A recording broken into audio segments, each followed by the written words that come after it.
All right. Look, I was joking. I said, let me go get cute before I go live. AKA, let me go change my shirt and take my bonnet off. Look, that's all right. I put some earrings on, so I'm still a little cute, right? I'm just saying. You know, I got my sandwich because a girl hungry. I'm hungry, but we finna have this talk. We about to have this talk. So share this video. Let's get it out there because this talk that we about to have. Yup. It's needed right now. It's needed right now. So we finna have this conversation. Okay?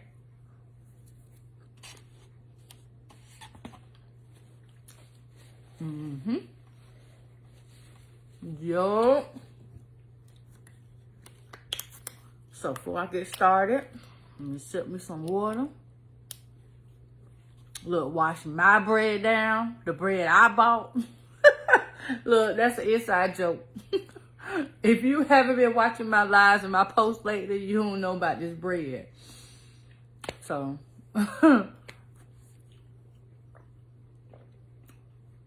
the bread was a little inside joke.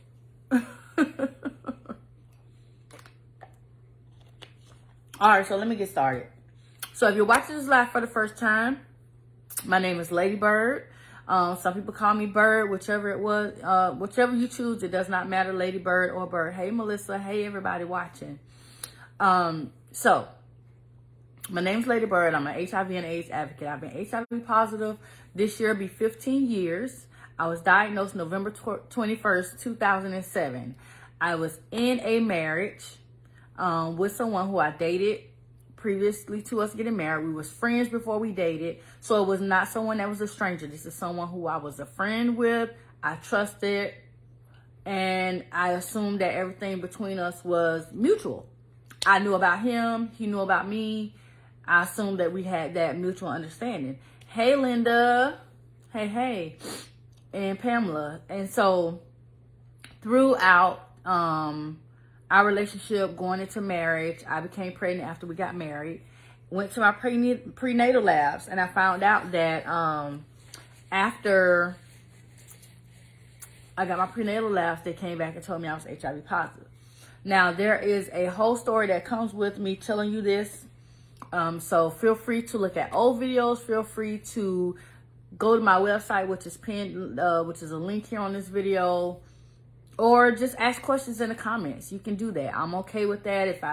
If you've watched me before and you feel like I'm repeating myself, I apologize, because every time I go live, a new person is watching. So for all my veteran watchers, shout out to y'all. I apologize again if at any reason I repeat something that you already know, you done heard me say, but I do appreciate you as always for watching. Okay. And make sure you like this video, share this video. And we're going to be very, very transparent right now. Yeah, so he knowingly had infected me with the virus. He knew he had the virus. He chose not to tell me he chose not to truthfully tell me his status. He knew his status. His doctor knew his status because of HIPAA law, Privacy Act, all those things. His status was maliciously hidden from me, even though I went through a whole process of getting tested, things like that. So yeah, it's a whole story. But I want to say, to really get into just trying to tell you guys the main purpose of my conversation I want to have with you guys right now. So over the past couple of days, there has been a lot of discussion about, undetectable, undetected, non-detected, all these things. And as well as, people saying, well, HIV can lie dormant. It can be dormant for 10 years. Okay, so that is my main purpose for this video right now, is I want to just really seriously have this conversation with you all and to be very, very, very, very straightforward when it comes to explaining to you all this whole 10 years dormant situation, okay? So, first statement I want to make is that HIV does not lie dormant. HIV does not lie dormant.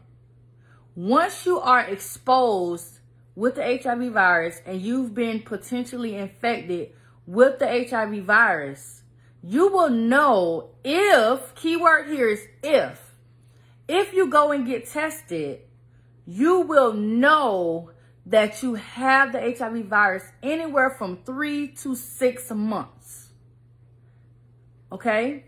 Anywhere from 3 to 6 months of possible infection, you will know if you are HIV positive or HIV negative. If you get tested prior to that 3-month window, the possibility of you getting an incorrect HIV diagnosis is possible.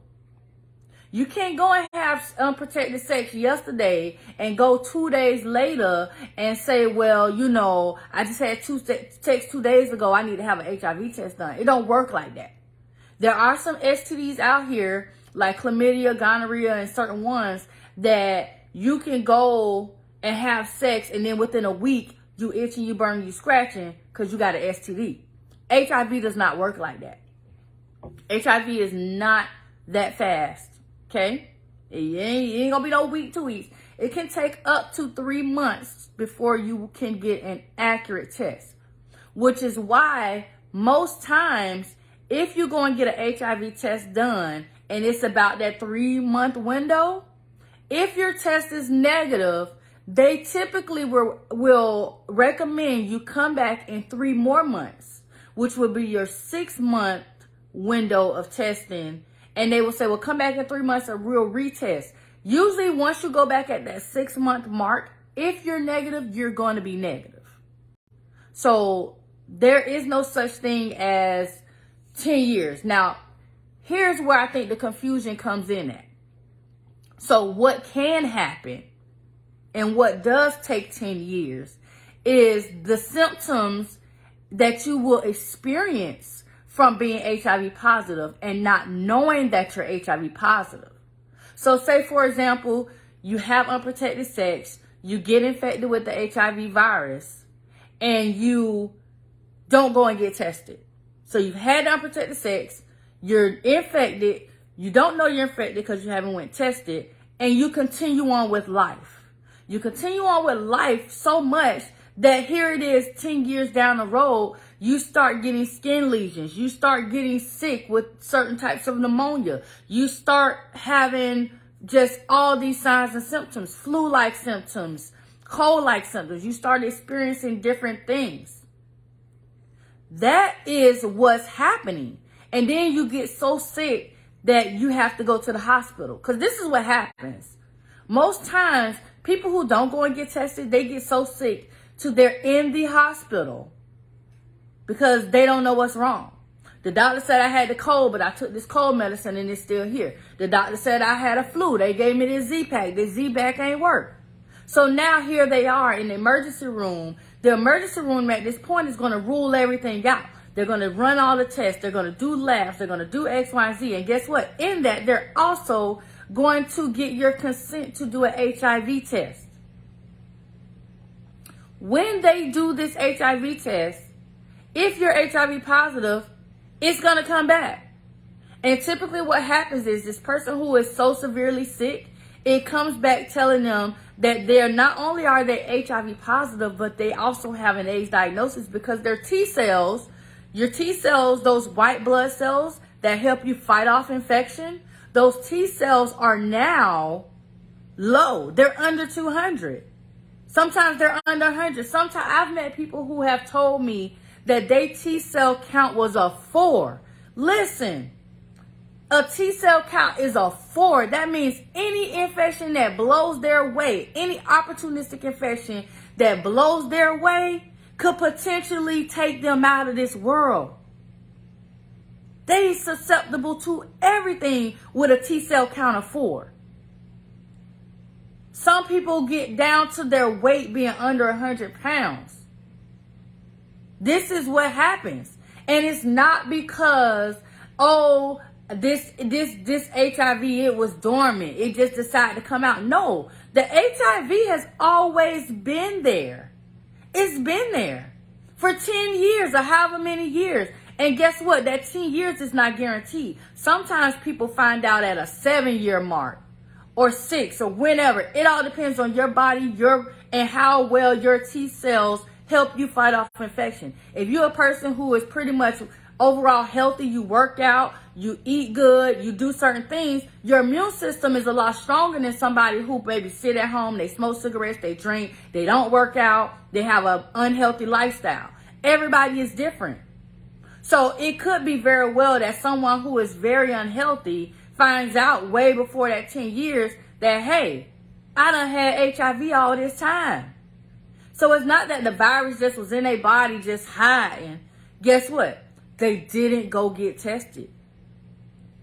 You know how many people in this world have never went to a doctor?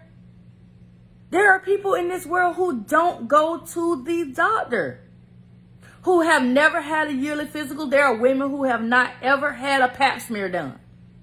There are men who won't even get their prostate checked because they feel like they being violated. Sir, it's the doctor office. You're not being violated. What the violation is going to be is that you're going to be walking around here with prostate cancer and not finding out till it's done hit the last stage. And then what? Then you're going to be scrambling to see this doctor.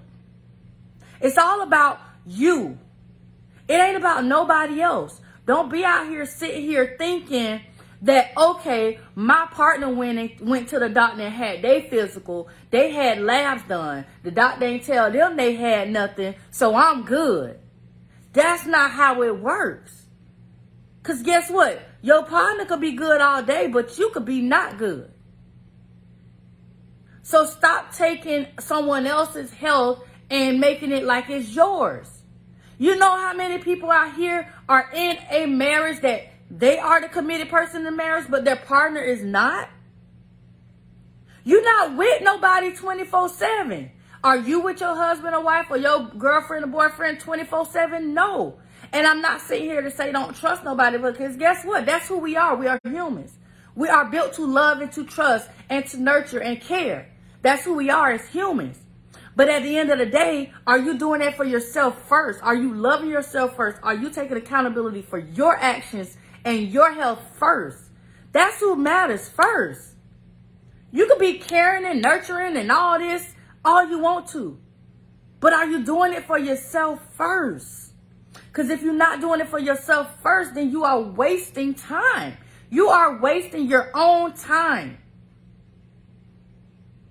Don't get mad when you meet a man or a woman who comes to you and they say, listen, I know that we in this, we dating or whatever, and we coming to a point where we might get sexually active, but can we go and get tested? Don't look at that person crazy because they asking you to go and get tested. Not only are they wanting to know and make sure they good, they want to make sure you know they good and that they know they good. For the life of me, I cannot understand. I can't understand how people will get angry at someone for asking them to go and get tested. How do you do that? How do you get mad at somebody for wanting to get tested? Hey, Nikki girl, and anybody else, if you ask questions and I didn't answer it, I apologize because I've been just talking, not really reading the comments. So if you ask me a question, I didn't see it, please retype it and I will answer it as we go along. And so I don't forget. Y'all, look, this shirt here, y'all know I don't like bra straps and stuff showing. This shirt here is giving me the whole fit over here. Jesus. All right, so I did see Nikki asked the question. So who is a carrier? All right. That's another question people keep saying. They like, oh, well, some people could be carriers of HIV, but no, ain't no such thing as a carrier. False news, fake news. There is no such thing as a carrier. You either are HIV positive or you're HIV negative. Ain't no in between. Ain't no, oh, you know what? Ain't no, like sickle cell. You got people who are carriers of the sickle cell gene, but they might not have sickle cell anemia or sickle cell trait. No, this ain't nothing like that. You either HIV positive or you're HIV negative. Nobody is walking around here carrying HIV and not HIV positive. That ain't how it works. You either got it or you don't. Period. End of discussion. No debate about that. None. Carnella, did your husband finally admit to it? So you want to know when he actually really honestly really admitted to it? He finally admitted to acknowledging that he didn't tell me his status when I had the conversation with him on the recorded conversation with the police, with him basically telling me, you know, why he didn't tell me, why he this, why he that, all that stuff. And then even after that, and they had this recorded evidence, he even tried to still deny it. And then it wasn't until he finally got into the judge at his sentencing hearing, because he ended up ultimately pleading guilty. And then finally in front of the judge, it was almost like, okay, well, yeah, you know what? I should have told her. Like, so he was not really all that forthcoming with really wanting to take ownership of his actions. But he did, finally. I asked my husband before we got married and a complete physical. Look, and that's what you got to do, Yolanda. Because guess what? Think about it. Y'all out here, it's people out here that's having sex with people, getting pregnant from people, and don't know nothing about their health. You got people out here that have genetically, who have genetic mental health issues. Like, people have conditions that can be passed down through their genes to their offspring. But people not sitting here and taking the time to learn about a person. Do you know if this person has a family of heart disease or diabetes or schizophrenia, whatever it is? Do you know this? Because if you don't, why are you willingly having unprotected sex with somebody and you not knowing this stuff? Because when your little child grow up and they start acting like just like they daddy or their mama, then you sitting around here like, well, I didn't know. Well, guess what? If you had did what you were supposed to do from the beginning, you would have known. You would have known right then. But so many people, they just caught up in the moment. And I understand moments happen. You like, some of this stuff is true. You got love at first sight. You got people who have an intimate sexual connection. Stuff like that happens. But don't let it happen so often that you forget to protect yourself and you forget to realize that you come first. You come over all that. It's you. Look, April, don't start, April. April, don't make me get my belt out on you. Hey, Jamila. Hold on. Jamelia. Hey, I think I said it right. Since you were pregnant, was it transmitted to child upon birth? So my children are negative. My twins were born negative. All right. Pretty Angel, does your ex-husband even try to reach out to you? No, he has the capability to reach out to me. He can find me on social media. He ain't blocked on Facebook or nothing. He has my phone number. He just chooses to be with the woman he got pregnant while we was married. They got a child together that's the same age as my twins. That's who he with. That she wanted to stay with him because he gave her HIV and she ain't felt like nobody wasn't gonna ever want her because that's what he told her. So guess what? Let them be together. I do me and I take care of me and my kids, and that's who I worry about. I don't have to call him or need him for nothing. Me and my kids are taken care of regardless of what he does. Look, I don't get child support from him. I got child support one time in the last year. Matter of fact, no, in the last year, I have gotten 2 child support payments from him. That's it. Y'all already know what happened. You don't pay child support. You can't get mad at me if they issue a warrant for your arrest for not paying child support, or they take your passport, your driver's license, or whatever else they take.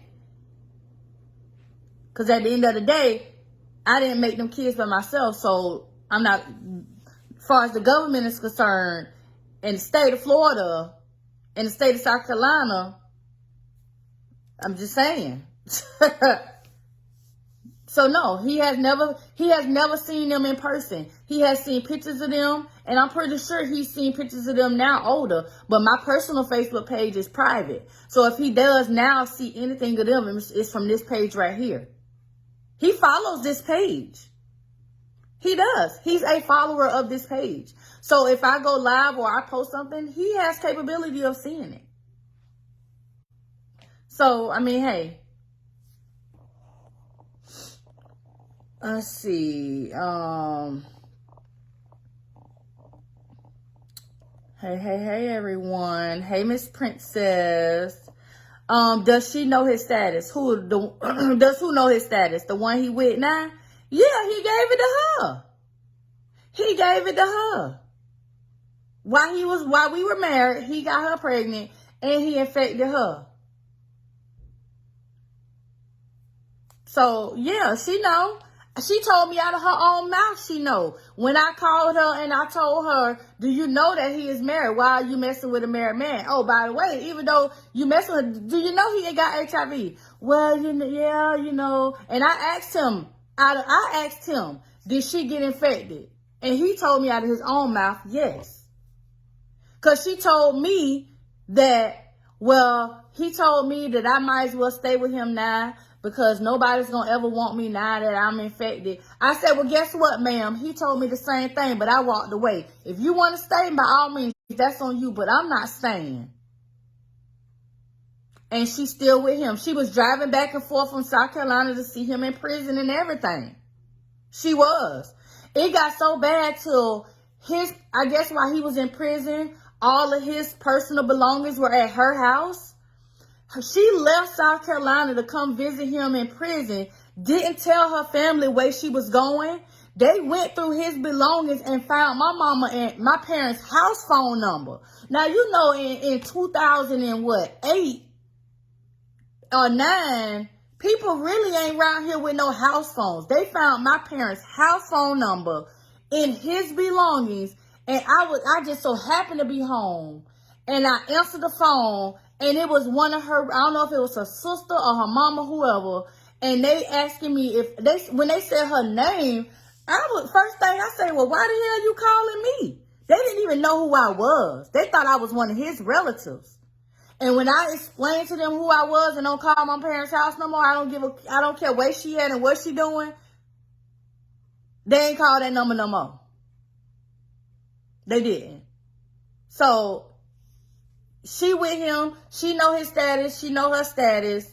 They could wallow in their statuses together. Cause guess what? At the end of the day, hey.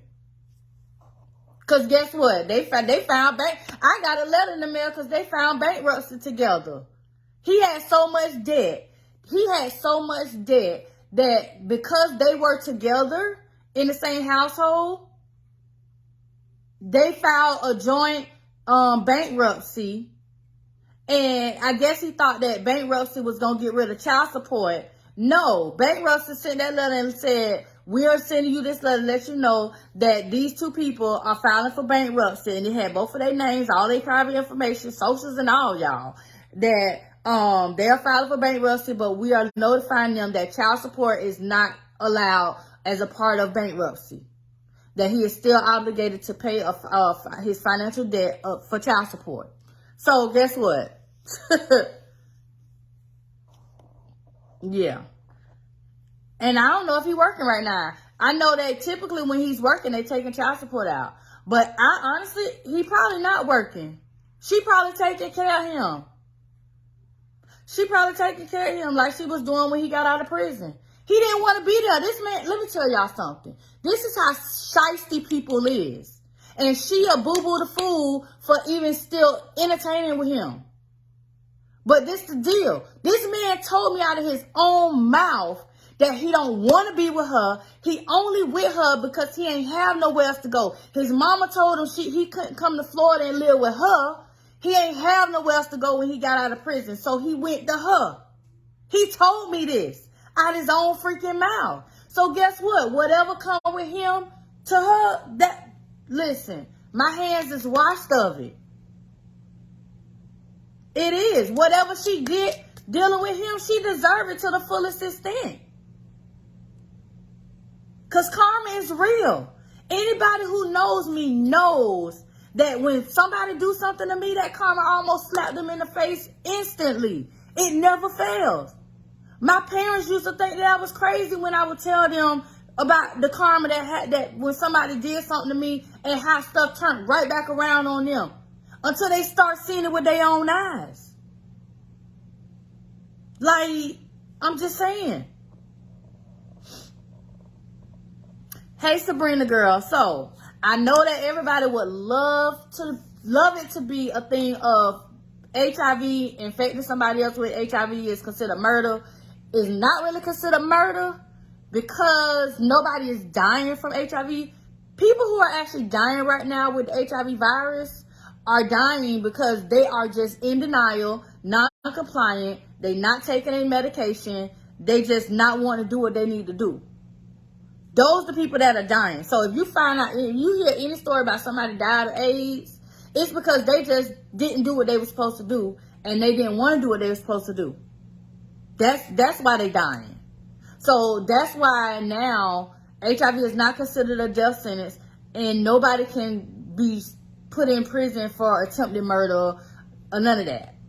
I know in our head we want to say, oh, you trying to kill somebody. But we're not dying. I mean, okay, granted, anybody who's born into the world, you're born to die. Like, we all gonna die at some point. Nobody is immortal.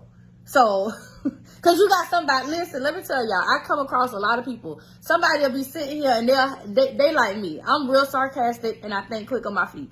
It's somebody sitting there right now like, Lady Bird, now you know we really is all gonna die. But I get what you say. You get what I'm saying. We all at some point in life are going to die. But as a result of the HIV virus, so, like, nobody is just dying because of that directly. Unless they're just not doing what they're supposed to do. Hey Stacy, thank you everybody. So hey Karen, you still watching me, Karen? Hey girl. All right, so Karen asked, what were your symptoms, if any? I personally, this is me, everybody is different. I personally have been diagnosed going on 15 years as of this November coming. I have never experienced a sign or symptom of the HIV virus. Never have I ever.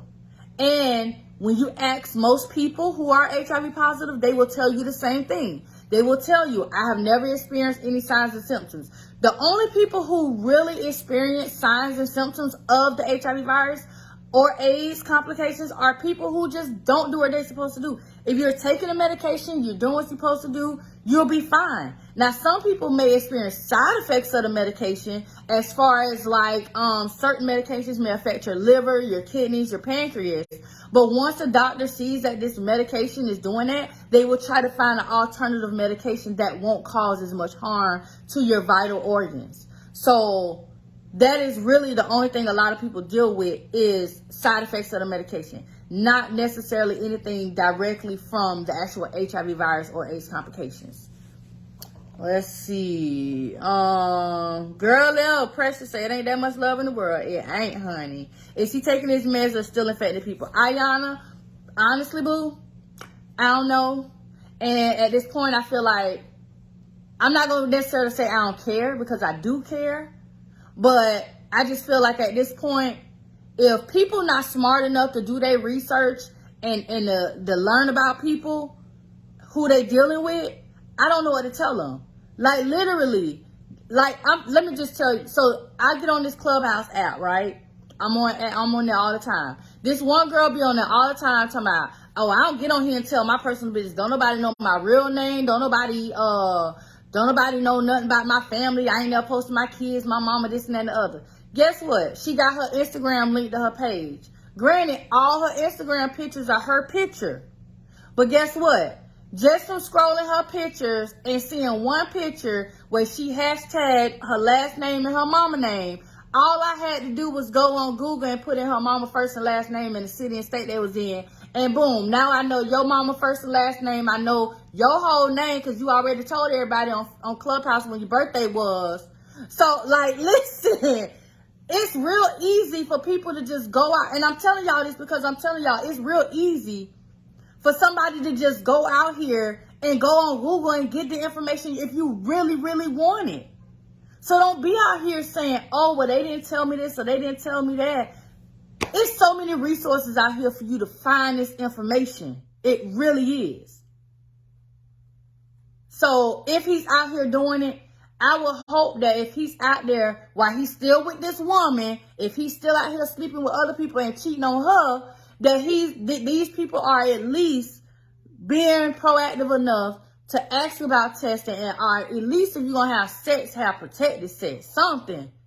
Most people in South Carolina recognize his face from being on the news or from working at BMW in Greer or stuff like that.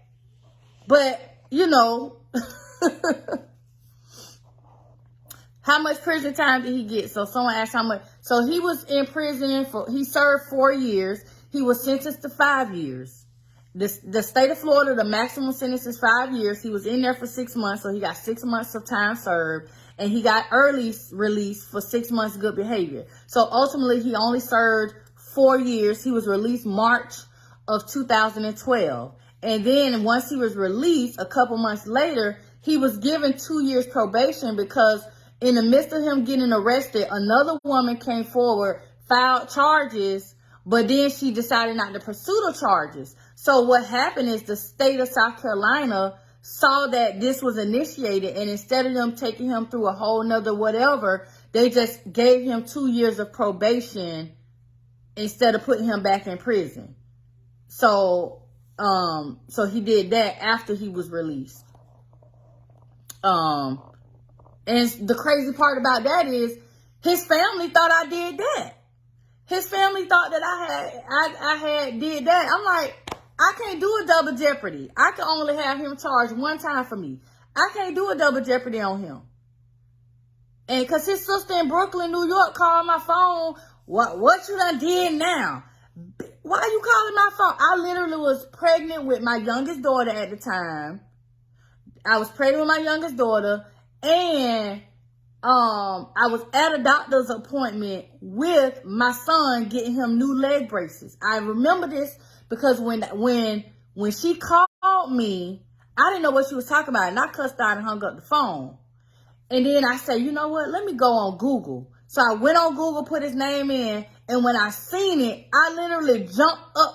Like, I jumped for joy. Not jumping for joy. I jumped for joy because somebody else had done something. I thought that I was the only one that was really, because, you know, I done put myself out there on the news. I'm on Greenville, Spartanburg News, telling people, listen, if you done slept with this man, you need to go get tested. You need to know your status. If you know somebody who slept with him, like, I'm out here putting myself all the way out there. This is 2008. I'm putting myself out there, and I'm thinking, okay, well, nobody, when I talk to the detectives, they say, you know what, we getting phone calls and we have people coming in, but nobody wants to file charges. They're afraid that if they file charges, their name's going to be on the news and this and that and the other, and we trying to tell them that no, your name not going to be on the news. The only reason her name is out there is because she chose to do that to help y'all.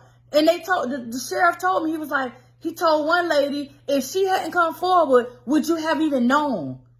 But nobody else was wanting to come forward and file charges. And there's other people that he's infected who know they positive or know they slept with him. Even if they had slept with him, they could have still filed charges because they didn't know that they was being put at risk. It's just, but nobody wanted to do it. You know, it's just crazy. So, hey, Doris, do you know now, Doris, why he went to prison? Look, I told y'all I'm catching up with the comments. So Doris said, I'm late. Why did he go to prison? So did I answer your question, Doris? Let me know in the comments and I'll get to it and I'll see if I answered it. Did I answer your question, Kiora? Because I know my daddy keep calling me. What he want? Leave me a voicemail, sir. How long have you been having it? So Kiora, I'm hoping that I answered your question. This year is 15 years as of November. Let's see. I think Lyndon, I just answered your question. And then somebody else answered your question. Okay. Shout out to Ayana answering questions in the comments, girl. And Angel. Okay. So he gave both of y'all Eve, girl. He gave it to, listen. You know how DMX had that song? Well, Keisha, Felicia, Sean, LaShawn, all them names. Listen, you might as well just had a look, throw it out all the names on the list. He was sleeping with so many people. Listen, child.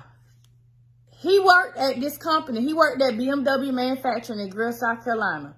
He had been working there for 5 years before I filed those charges. He was there 5 years. So he had been sleeping with multiple people in those 5 years. Multiple people. And think about how the cycle. Think about the cycle. Say he's sleeping with 5 people.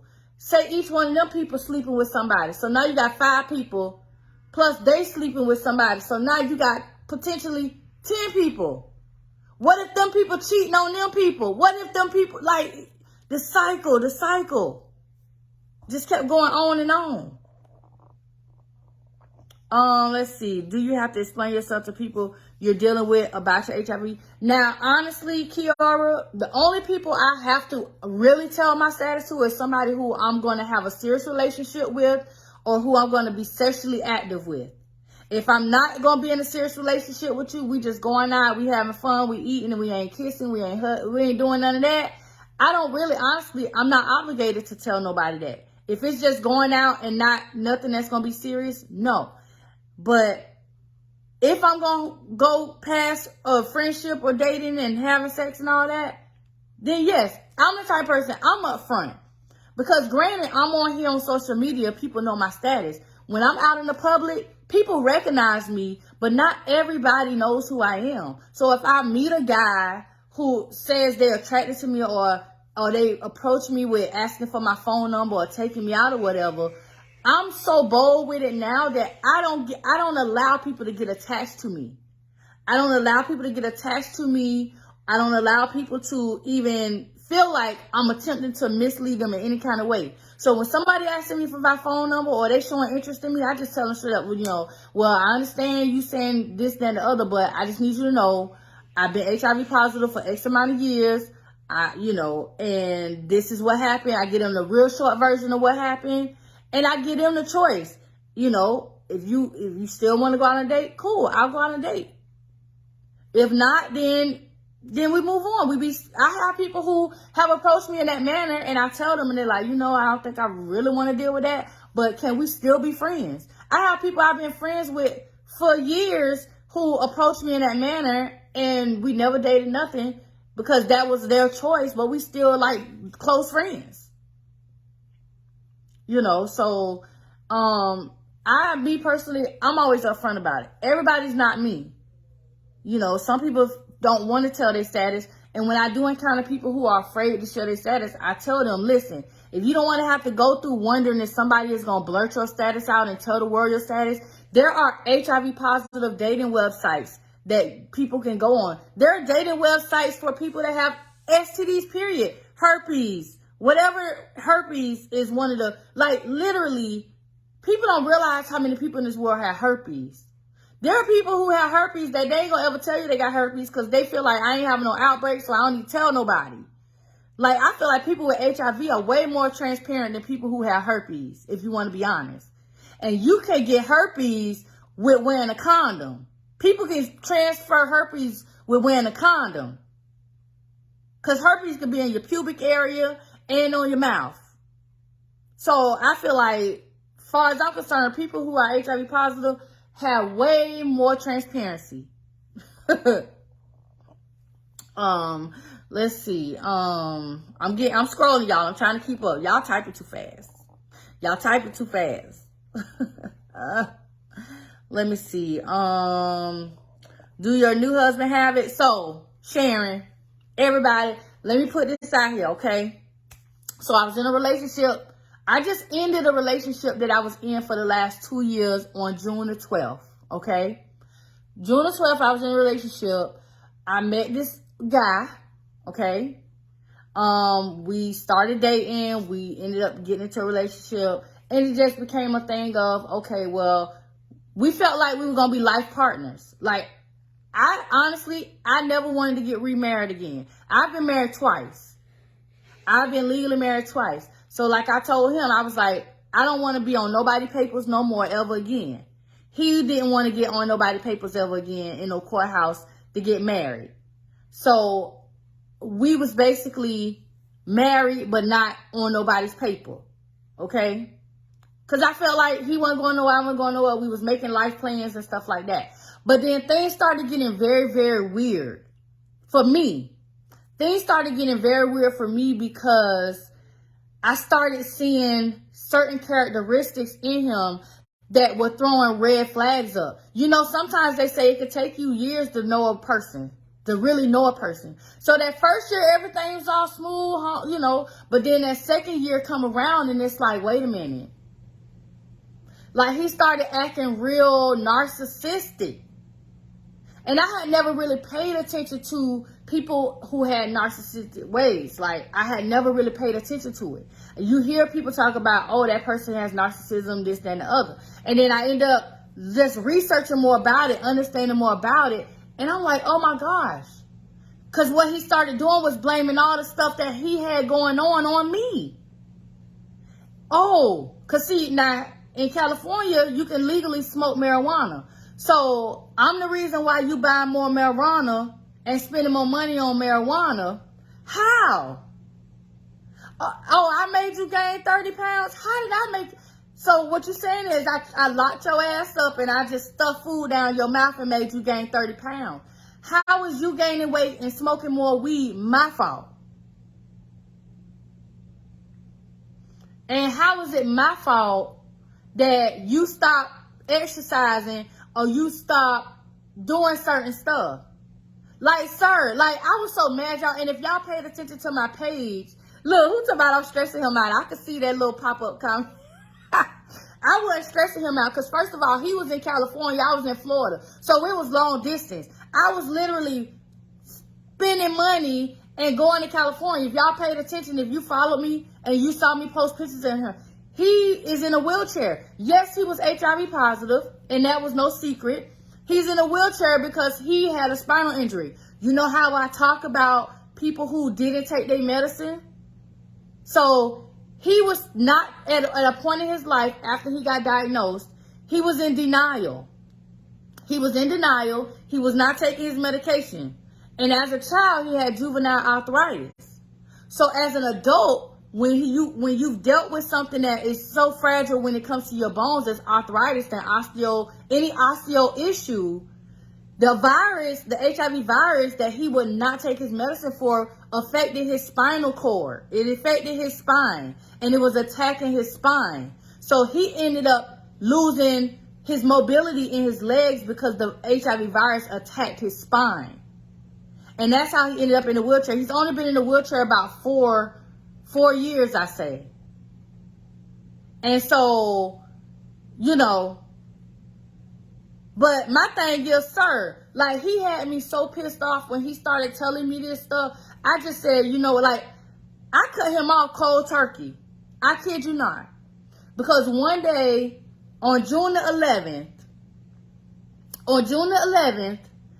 I sent him a message on June the 11th. Good morning, whatever. And I never heard nothing. So later that evening, I said, okay, I ain't heard from him all day. Let me call. So he was like, I'm pissed off. And so I hadn't talked to him all day. So I'm like, well, I know I ain't did or said nothing that would have upset him. So I wonder who made him mad. Maybe his mama or brother. Like, I'm just thinking. So then I never heard nothing else from him. So then the next day, I'm like, okay, what's going on? Like, at this point, he done got off of, he not on Facebook Messenger. Cause it's basically, I know when he was on Facebook Messenger and when he wasn't. And so he wasn't on there. So at this point, I'm texting his phone and I'm calling, he ain't answering. So all of a sudden I get this long ass paragraph in a text message telling me how, I done made him gain weight.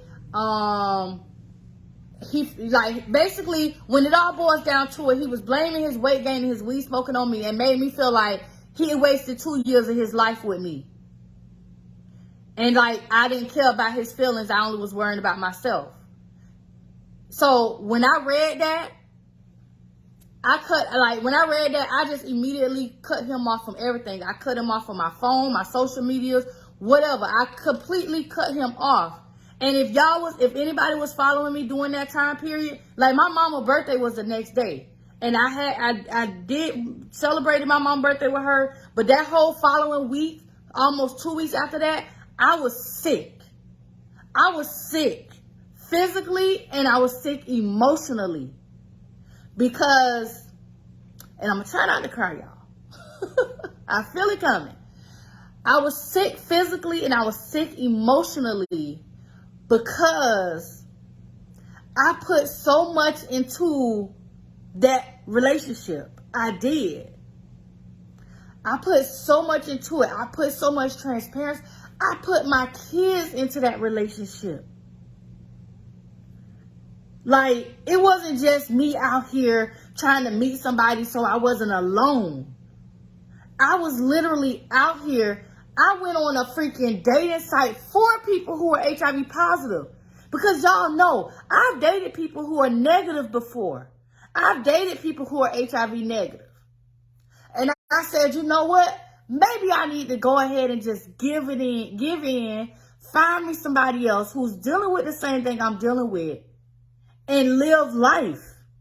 So when I get on here, you know, when I get on this website and I'm searching and this is a person I find on there, we connected on every level. Like, he was freaking the male version of me.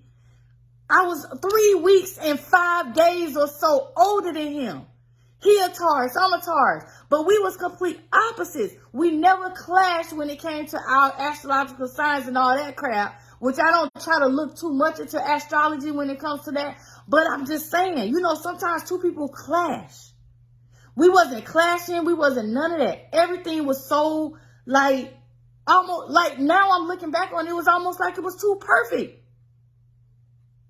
And so when I'm sitting here and when I'm dealing with that with him, I'm just like, it made me sick. I literally was not eating. I was sick. Because I felt like, I felt embarrassed. I felt embarrassed all over again. Do y'all know how embarrassing it was to get married the first time and then this man gave me HIV? And for people to say stuff they were saying like, well, that's what you get for marrying him and that's what you this and then, like, the way, the ridicule I dealt with then. So here it was to turn around and to go through this situation after a second marriage that put me through domestic violence shit, to turn around to a third situation that I was being serious in and to have to deal with that. So when I cut him off because I knew if I had even texted him, called or anything, I probably would have slid right back into the situation with him. And I said, no, I can't do it. As much as I wanted to call, text, smoke signals, whatever it was, I didn't. I had to completely get him out of my system. Even now, if something pop up on my personal page and my Facebook memories, a picture or a post, I delete it. I just straight delete it. I do. I don't even want to entertain dating nobody. None of that. I don't even want to. I don't. You know, it's bad enough that, you know, look, I see somebody say, stop looking. Guess what? I've done that. I've been through a situation where I wasn't looking for no man. And I'm going to tell you, and most of y'all know, I'm no longer like on this whole religious kick. I might be spiritual, but when it comes to organized religion, miss me with all of that. I have spirituality, but and that reason, what you just said right there, is the reason why I got off the fence of being religious and spiritual and just jumped on the spiritual side. Because people always say, oh, you know, well, stop looking and let God send a man to you. Guess what? How the hell you know God sending you the man? How you know the devil ain't the one sending you this person? I feel like that's a bunch of BS. It is. You don't know who's sending it to you. It could be God. It could be the devil at this point. So stop telling people, oh, stop looking and stop, oh, let the person find you. God gonna send you the right one. But then when somebody come, you thinking it's God, and guess what? The devil done sent their ass. Just saying. So that's why I'm really in the mind space I'm in when it comes to religious and spirituality, because it's like people be saying, oh, do this, do that, and then when you do it, it end up being a shit show. It do. All right, let me keep scrolling because I ain't scrolled these comments in a minute. I might be missing some questions. Hey, Kavette, love you, girl. I've been missing these questions.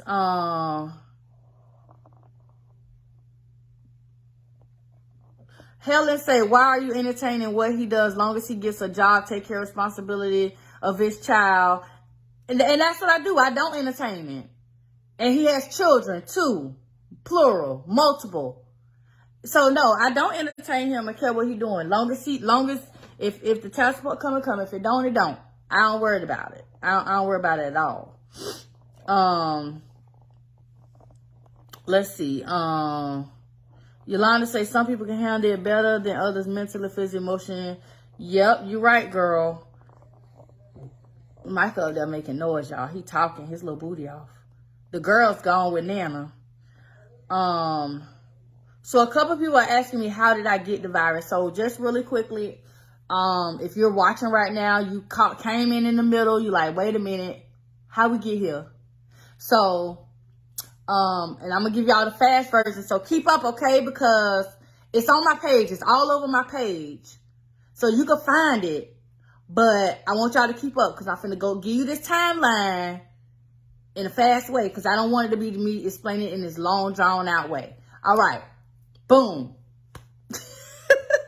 Y'all know how people like, all right, so boom. All right, so 2005, I met this guy. Actually, no, I met him 2003. I was pregnant with my oldest daughter. We just met, like, it was at a family gathering type of situation, you know, family and friends type of thing. I met him. I was pregnant. He didn't know I was pregnant. He said, hey, how you doing? I turned around. He was like, whoa. I'm like, yeah. So we were friends from 2003 to 2005. We were friends. 2005, we started dating and started having a serious relationship. We decided in 2006, that we were going to get married after dating. So we got married. We dated. So December 2006 up until we got married, I moved to Spartanburg, South Carolina. I was in Florida. He was in South Carolina. We was going back and forth visiting each other. So, cause he had family here, all that good stuff. So I moved to South Carolina. We got married August 4th, 2007. Before we got married, went to the doctor because I wanted to go and get tested, get established at the primary care physician. We both got tested. I was told I was negative. He told me the doctor told him was negative. We said this in front of the doctor. In front of the doctor, we both said our test results came back negative. So boom, I'm under the impression we both negative. Moving forward, we get married August 4th, 2007. First time we ever had unprotected sex was our wedding night, August 4th, 2007. I find out the end of October, I'm pregnant. I go to the OBGYN. You know, when you go, they take your medical history and they do labs. First appointment, go and get labs done.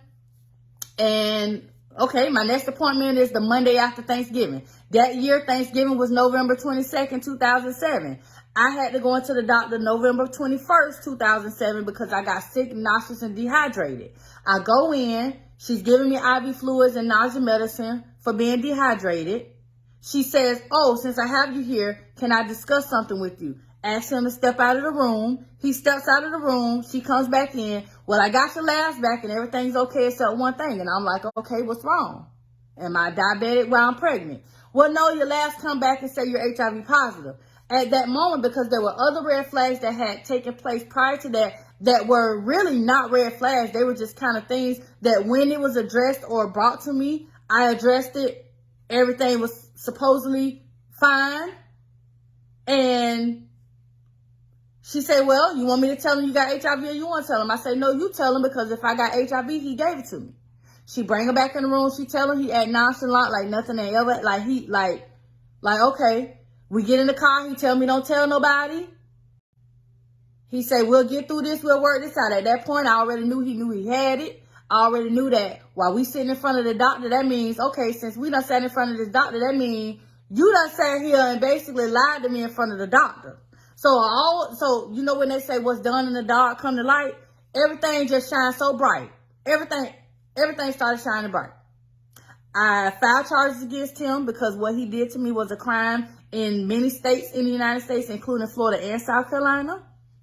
He was put in prison. He pled guilty. He served 4 years. He was sentenced to 5 years, served 4 years.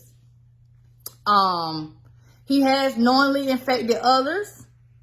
One of them he's still with now, and they have a child together that's the same age as my child because he got her pregnant while we were married and together. He has knowingly infected others. One lady actually got killed by her boyfriend after she saw my ex-husband's picture on the news and found out that she in fact was HIV positive, and it was him who gave it to her. She had to tell her boyfriend she had it. The boyfriend couldn't take it. The boyfriend killed her, and he got sentenced to 40 years in prison for murdering her. He didn't get life because they were able to connect my ex-husband and what he did to her to the crime. Okay? And she was killed on Mother's Day of 2008. What else? Any questions? I told you I was going to go through that kind of fast. So if any of that rings a question, go ahead and ask it in the comments. I'm going to keep scrolling and catch some of these questions. If anybody in the comments some of y'all been answering questions for me, I appreciate that. Hey Christy, let's see. Yes, she does, and that's how she's okay. Oh, I love y'all too.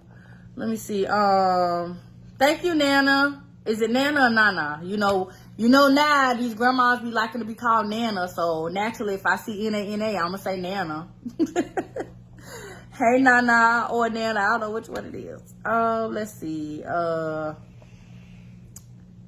Christy, don't do it, Christy. Christy said, why are people asking the dumbest questions right now? How do a person catch a sexually transmitted disease?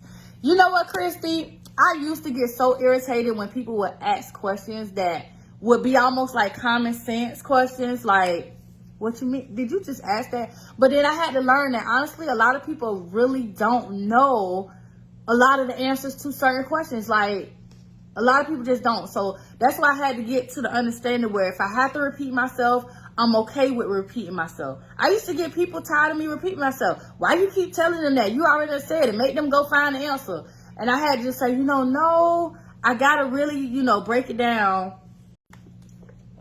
and just kind of really explain it no matter how many times I got to do it. Let's see. Lenora, I just getting your question, and I do apologize it took me so long to get to your question. I do have a question about Magic Johnson. Now, he was diagnosed back in the early 90s when HIV was new. Is it true that his money has afforded him high-priced drugs that others do not have access to, in your opinion? All right, so let's address the Magic Johnson. I'm just going to address the whole Magic Johnson. Magic Johnson is still HIV positive. Magic Johnson takes the same HIV medication other people take who are HIV positive. Let me tell y'all something. Magic Johnson, because he has money, guess what he can't get? He can't get insurance to pay for his medicine. So that 30-day supply of medication that costs $3,000, $4,000, and $5,000 for just a 30-day supply, he have to pay for that out of pocket. He don't get that free. He don't get no free medicine. He has to buy his medicine out of pocket because his insurance is not covering it like most of us who get Ryan White benefits, who get Medicaid, or who get any other insurance. Because guess what? There are people who are HIV positive who might have Blue Cross and Blue Shield, Aetna, all these other insurance companies. And guess what? They have to still pay out of pocket for their medicine because those insurance companies are not covering HIV meds 100%.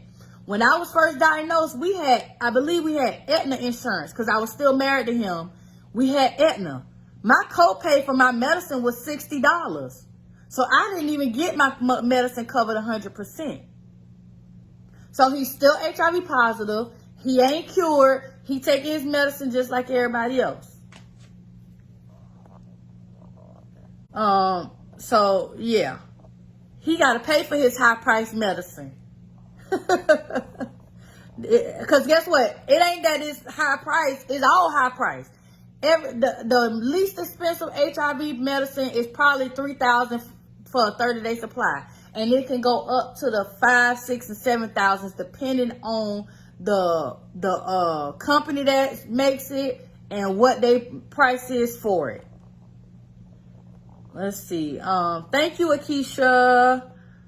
Let's see. I'm scrolling. Geraldine, I'm sorry, I'm just getting to your comment. My sister was HIV positive like you. Like you said, if you take your medicine, it's not killing you. She passed from being a diabetic, and like you, she made people aware of it. She worked with HIV positive people. Thank you for your awareness. Thank you. And look, I'm a diabetic too. So not only I got to worry about that, I have to make sure my blood sugar is under control, which now it is. Yes. Shout out to Trulicity. Shoot. Y'all don't even understand the struggles it took for me to get on this once a week diabetic injection medicine. Cause whoo child, the way my blood sugars was set up, you thought I was hitting strikes and bowling the way my glucose numbers was looking. Hell, I was hitting perfect bowling scores with my insulin numbers, my diabetic numbers. Let me see. No, the kids are negative. Let's see. If I'm skipping a question, it's because I probably already answered it. I've been HIV positive 15 years also too, and I'm so sorry to hear that. Hi, Tanisha. Let's see. Yo, domino effect, child. And he got it from a woman, Angel. So this is listen, y'all talk about a great debate. So I think I saw somebody before also ask me if he was bisexual. I don't know if I got to that comment yet, but I saw it like it pop up a little. So let me tell you all this. So most people who know the full story, because I don't never always get a whole story. When I'm trying to give y'all so much information. I did write a book. You go to the website, you can buy the book and give you details, or I can talk to you one-on-one, or when I have time, I can really go into detail. But this is a part that I don't think this live I've said. So there was a moment after I found out my status and that I had left him, and before he was put in prison, that I started finding out about all these other people that he was messing with and sleeping with. And I said, you know what? I wonder who all he been sleeping with. So, back in the day when we got our cell phone bills, it came in the mail in this big old thick. Like, you got all the itemized calls in your bill, in the mail. So I said, you know what? Let me just go pull some of these bills out. I pulled these bills out and I went to his phone number. And I said, I'm just finna dial every single phone number I don't know. If I don't know the phone number, I'm going to dial it. And I'm going to say, hey, this is such and such. I'm such and such wife. I'm just calling you to let you know that if you've had sex with him, you need to go and get tested because he is HIV positive. I'm his wife and he's knowingly infected me with the HIV virus. And I'm just calling because if anybody has slept with him, I feel that they need to know his status. This was the phone call I made. I called a whole bunch of numbers, y'all. Some people say, no, I ain't never had sex with him. Some of them were people who actually, they admitted. I had people literally apologizing to me because they didn't know he was married. They was sleeping with him and they was crying. I literally had to tell people, please stop crying. Just go and get tested. Just do that. Don't cry. I'm the one that need to be confident around this time, and I'm confident in other people and making sure other people good. So I call this one number. It's a man. And it's a man that sounded like a woman. So of course, at this point, I'm like, okay. In my head, I'm like, Lord have mercy. I was like, in a way, I was not expecting it. But in a way, I was like, man, if I talk to a man and they tell me this over him, I don't know how I'm going to feel about this. So I'm on the phone. This person answering the phone.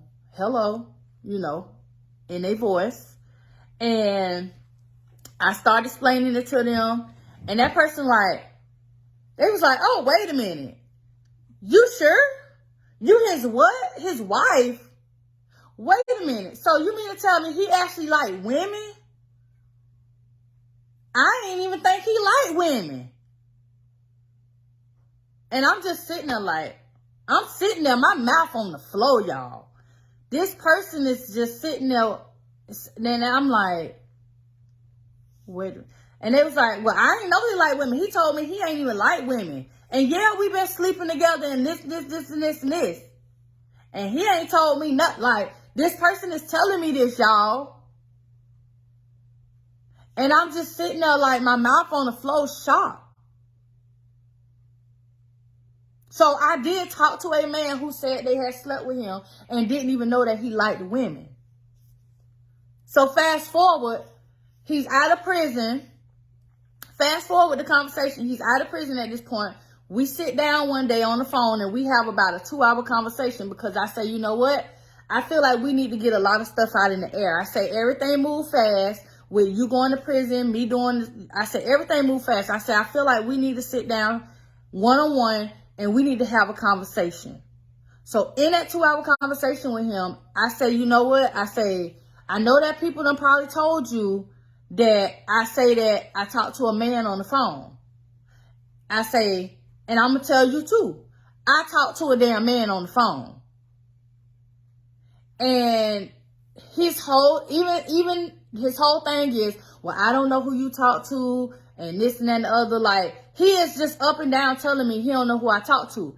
And then when I talked to one of my friends, who also worked with him, me and her still friends to this day. I ain't see her name pop up, so she might not be watching the live.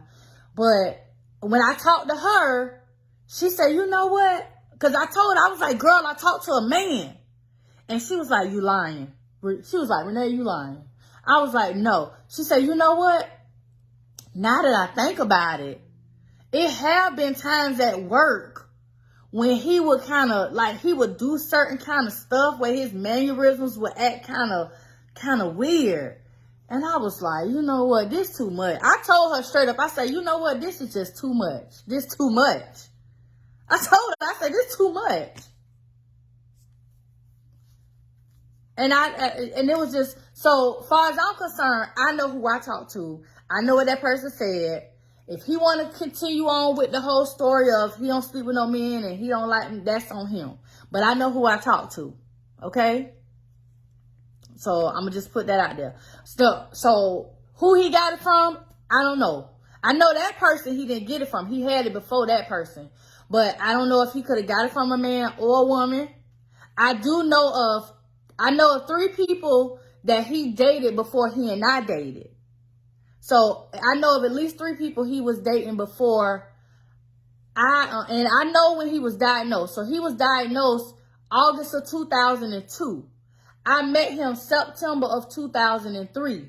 So I do know the person who he was dating from that time period because she was with him that same day I met him. So I know who she was.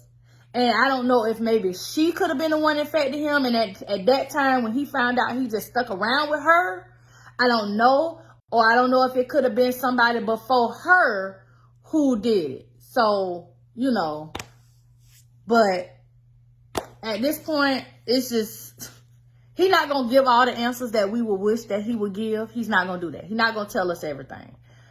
Let me see. I'm scrolling for more questions, y'all. I'm scrolling for more questions. Listen, somebody say their best friend had the same situation happen, but they chose not to charge him. Listen, I don't care. Y'all know that there are people out here who will lie and say that somebody didn't tell them their status when in fact the person who was positive did tell their status. But there are way more people out here who not telling their status. There's a group of people right now who call themselves HIV advocates who want the HIV criminalization laws to go away. I don't care. I don't care. I feel like if you out here knowingly sleeping with somebody, know you HIV positive and know you ain't tell them and you putting them at risk, you need to be held accountable for your action. You need to be held accountable, whether it's a misdemeanor or a felony. Lock your ass up. That's how I feel. And a lot of them don't feel that way because they didn't get infected the way I got infected. They got infected because they just wasn't being cautious. They weren't using a condom. They was probably being promiscuous, or they was a drug user or whatever. The way I got infected is the way I'm going to always advocate. I was infected by someone not telling me their status when all they had to do was open their mouth, and I did all the measurements to get tested and stuff too, and they still lied. So yeah, I'm going to always beef of locking somebody up for not disclosing their status. Period. You don't want to tell somebody your status, then you don't need to be trying to have sex with nobody. Just go over there, rub one off, and keep it moving. Stop trying to sleep with people if you're not going to tell them what you're walking around with. And that goes for all the other non-curable STDs too. There's a strand of gonorrhea that has no cure now. There's you got what? Herpes. All that.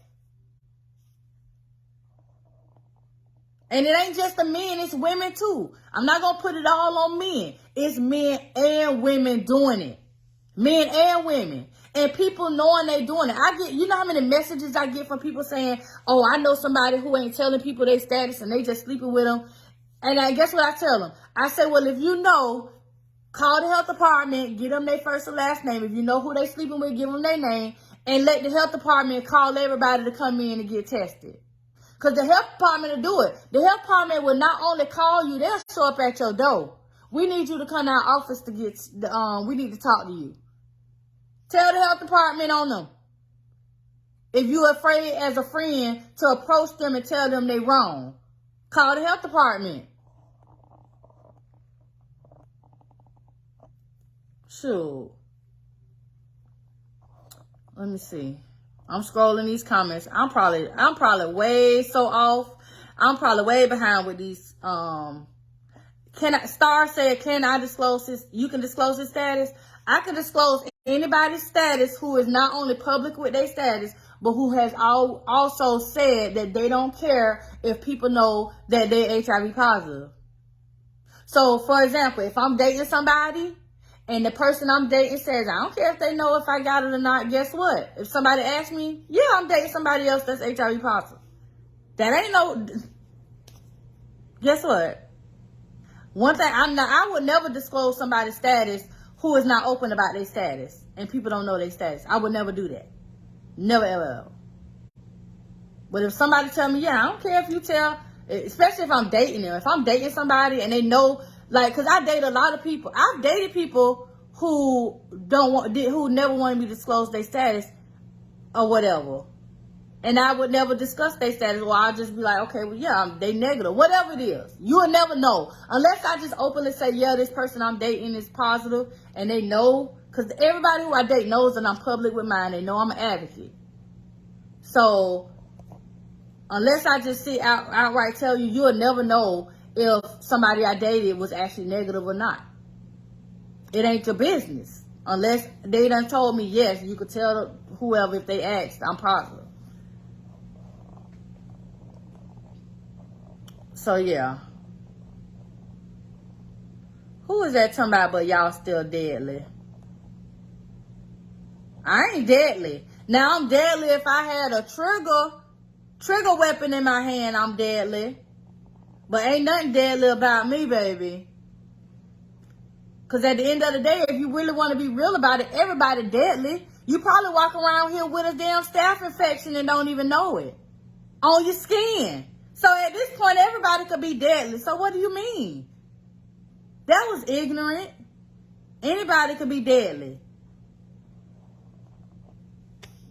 That's why it be so funny when people be saying certain stuff. Like somebody be like, that's why you dying. Ma'am, you dying too. What you mean? Everybody dying. I'll be like, do you even hear yourself? Like, that's why you dying. You too. I be like, they don't be listening to themselves. I don't get it. I do not get it at all. I don't get it. It's so crazy.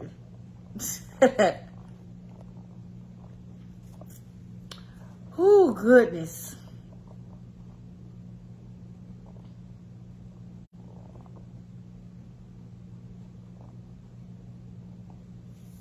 And yeah, I disclosed his status. He said I could, damn it. You think I just posted his pictures because I wanted to post his pictures? It's a lot of people that I have dated and I ain't never posted their picture.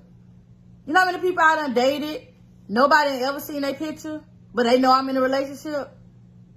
I give people the option because I'm so open and positive and open with my status. I give people the option. If you know this is what I do. I talk about stuff. People gonna ask questions. Are you okay with somebody ask me if I'm dating somebody else positive? Are you okay with them knowing that? Are you okay with me posting a picture of us?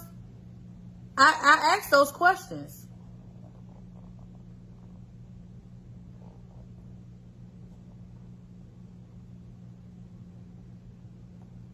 And I'm not going to block Star. I'm going to tell y'all, I'm not going to block Star.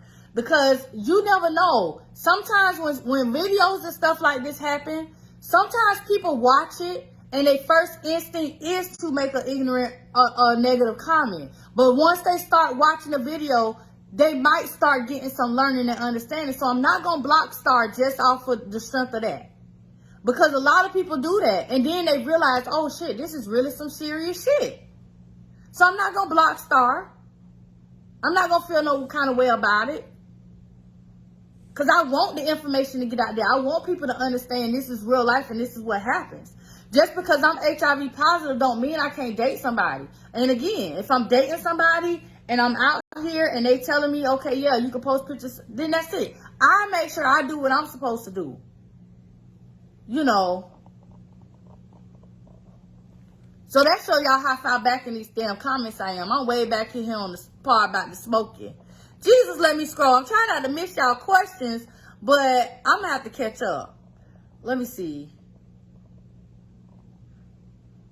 I'm catching up. And that's what I'm saying. And I'm not, like I say, if Star's still on here watching, don't y'all go chew Star out, okay? Don't do it. Star, I'm telling them, don't come at you sideways. Let Star be Star. Star probably like me. I'm going to tell y'all, because y'all know, if y'all watch Kendra G show, I cut up in them comments on Kendra G show. So, people probably don't like the stuff I be saying on Kendra G show. But I know I be cutting up in her comments. So, Star might be just somebody like me. Get on somebody's comments and cut up. So, y'all be nice. Okay? But see, okay, so, Nada. So, I have said on here before this live. So, for anybody that might be confused about the guy who I was dating. This is not the first time that I have said on live video or in a post that he was HIV positive. I've been asked this in the last 2 years of us being together. I've been asked multiple times. And I have always said he was HIV positive. It has never been a secret unless people just were not paying attention. So this is just some people hear stuff at certain times. But I have said prior that, you know, that he was positive. Look at my boo Dawn. Dawn say, we been knew his status. Y'all late. Right. All the way late. Ooh, good. Let me keep scrolling. If I miss your questions and I'll answer it, listen. I'm sorry. I'm finna scroll. I'm finna scroll fast. Let me see. See, look. Star said, don't cry. She love me. I don't even know if Star a man or a woman, to be honest. Star love me. Y'all better not bother Star. Look, I sure be asking people what your sign is, because I ain't dealing with no more Sagittarius. That's for damn sure. Sagittarius men can't come 10. You can't touch me with a 10-foot pole. No Sagittarius men. I'm just putting it out there. What's your birthday? I don't want you. Sorry. No, thank you. No. No. But one thing y'all notice is whenever I'm dating somebody, I don't never put their name out there. Like, I might post a picture of us or I might say something. I never put anybody's name out there. Like, unless they like actually on my personal page and they tag themselves or they comment on my page. My personal page is totally different. This page here, I don't do all that, but let me see. Yeah, Melissa, he gone with the wind, child. I had to let him go on and fly. Look, cause look, this is what he told me too. He was like, I'm just finna take some time to me and myself and my thoughts. Well, guess what? Now you finna get all the time with you, yourself, and your thoughts. Cause, sir, I'm not finna be in your thoughts no more. I'm not finna do it. So I guess maybe now he might be a little, I don't know. Maybe now he could say I made him depressed because I walked away. Shit, I don't know. Hell, I don't care. I don't care. I don't care no more. Is my first husband living? Yes, he is living. He living. And trust me, when he end up not living no more, I'm gonna be the first one to let y'all know. No matter how old it is. Listen, he gone, y'all. He gone. That's gonna be the first thing. I'm just gonna make a post. He gone. Y'all gonna know exactly what I'm talking about. Cause listen, I almost took him out myself, but I ain't want to be pregnant and in jail. I ain't want to be in prison and pregnant. So I ain't do it myself. Hold on, y'all.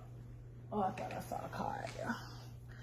Yeah, so, someone who think it won't happen to them, listening to you just makes me remember that it can happen to anyone. It can happen to anybody. Anybody. This can happen to anybody, y'all. It can. That strength and growth, it may have hurt, but you learn from the last two. Man, but listen, y'all talking about lessons learned around here?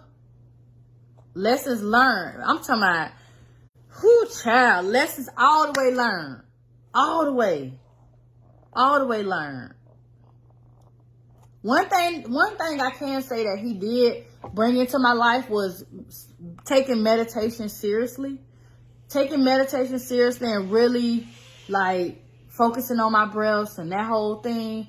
I give him credit for that.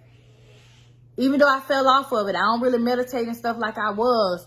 But I give him credit for that. I know how to do that stuff now. I know how to effectively do it. I know how to sit back and listen to like Sadhguru and Alan Watts and different motivational stuff and just learn. So I give him that much. He did that, but that's about it. Oh goodness. All right, let me catch up. Dang, y'all talk too much. I'm way behind. Oh Jesus, I done missed so many comments. Child.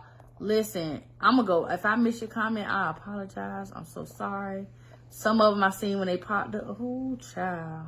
Can you tell us about the different strands of HIV? Meaning two infected can reinfect. Okay, I scroll. Cassandra, hey girl. All right, so here's a good question. And I'm gonna scroll and see, make sure I ain't miss no other stuff. Cassandra said, tell the different strands of HIV.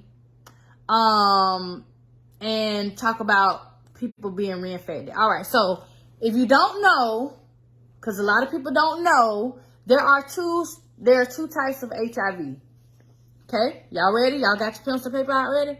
Look, this bra is getting on my nerves. I'm about to take it off. Y'all know how I be feeling about this harness. It's irritating me now. Stay hidden, okay? Stay there. So there are two types of HIV. HIV-1 and HIV-2. HIV-1 is the HIV that you know. So whenever you go and get an HIV test, whenever you hear people talking about HIV in general, they're talking about HIV-1. The only time you will hear about HIV type 2 is when it's in a certain situation, mainly West Africa, or the person who was infected with HIV-2 migrated from West Africa to somewhere else in the world. So HIV-2 is very different from HIV-1. So HIV-1 is that virus where you get infected, it can rapidly take over your body. Most people who have HIV-1 have to take medication. They have to. No questions. Unless, again, another certain circumstance that we could talk about at a different time. So HIV-1 is the one everybody really knows about. and it's the one that replicates fast. You can infect others fast with like all that. HIV-2 is the HIV where it's only found mainly in West Africa, again, unless they migrate out. Most people who have HIV-2 don't have to take medications. The HIV-2, it replicates a lot slower than HIV-1. So like they literally can just go home and have their best life and never have to take no medicines for the most part. It progresses very, very slow. Okay. Now, she also said, talk about me, meaning when two people can reinfect. All right. So say you have two people, they're both HIV positive. Say one person is taking their medicine, the other one is not taking their medicine.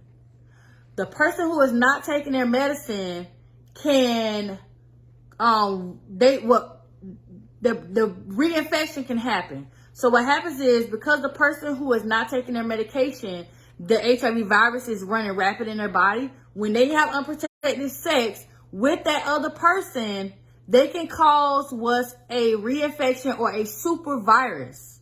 So what happens is the other person can get what's called a super virus, meaning now your HIV literally is in jeopardy of not being undetectable anymore, because the virus strain that you have now picked up from the other person can cause your medication not to work. It can cause a resistance. It can cause you to be resistant to the HIV medication that you're taking.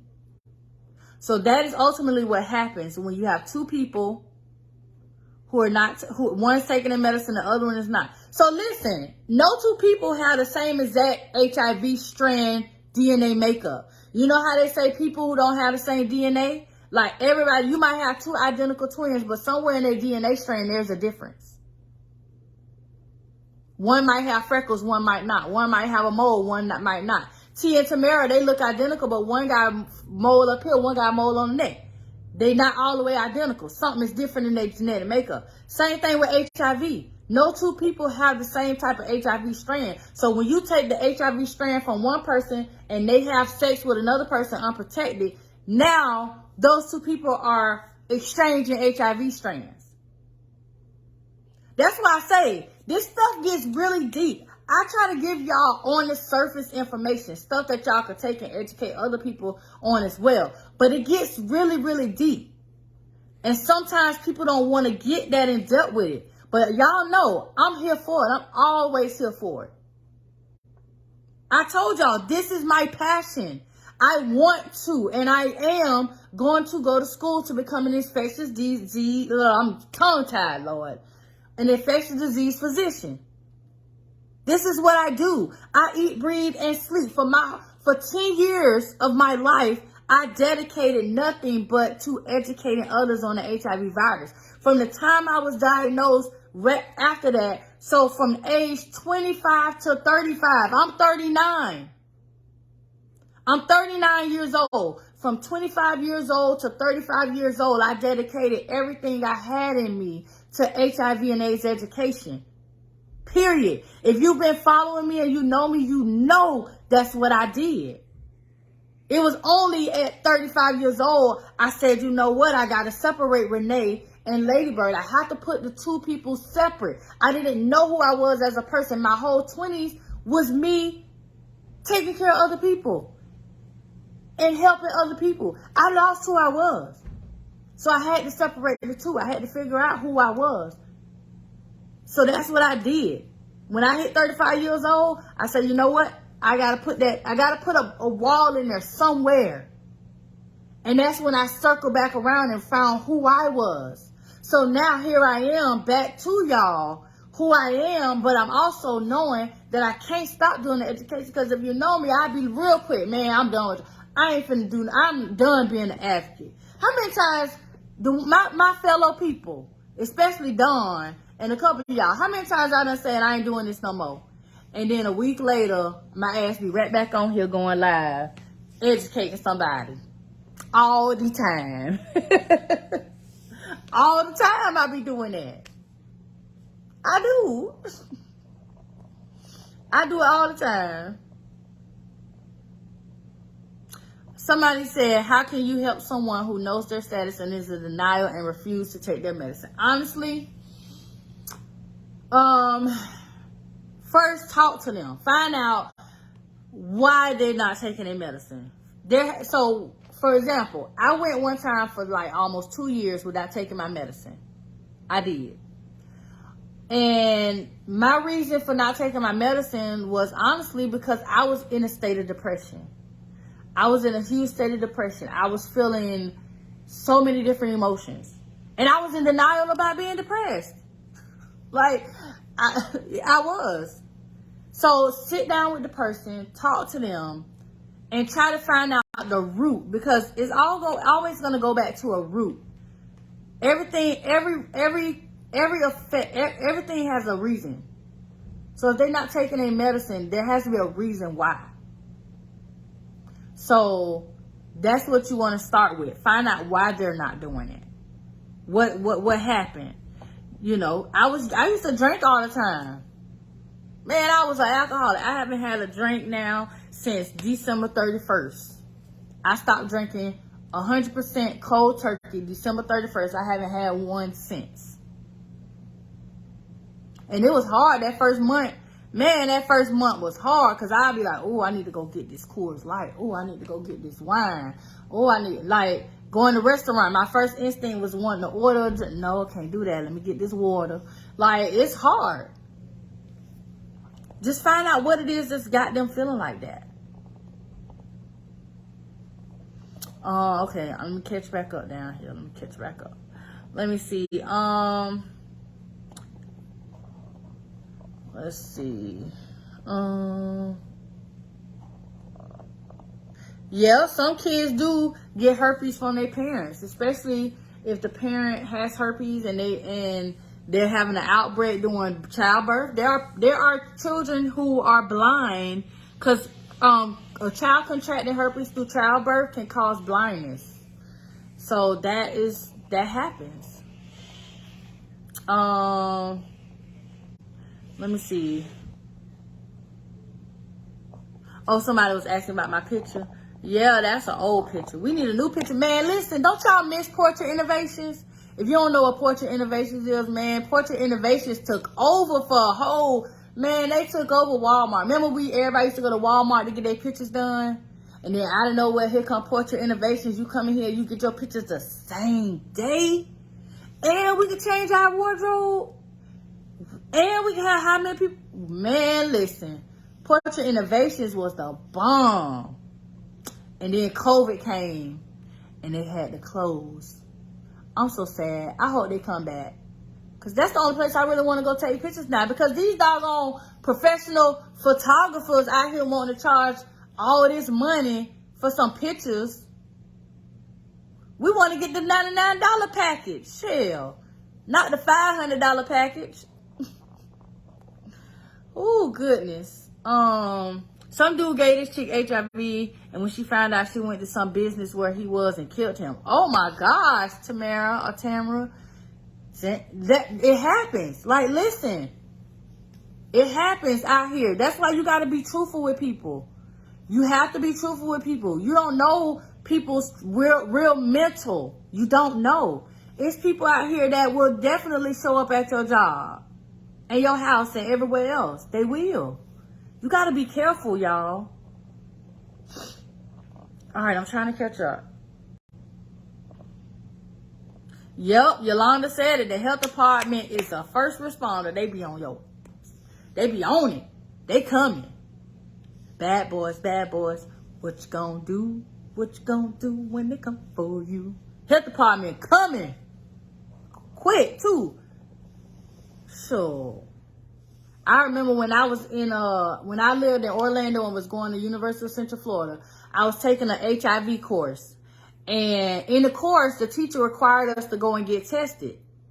Now, the teacher knew that I was HIV positive. She knew everything about me. And I told her, I said, I really don't want to go and get tested because that's, number one, me knowing my status already and going to get tested is me wasting the testing supply, is me wasting daytime and everything else. So she was like, no, it's a part of the grade. You have to do it anyway. So I went to go get tested. I even told them when I got there, I say, listen, I'm taking this course.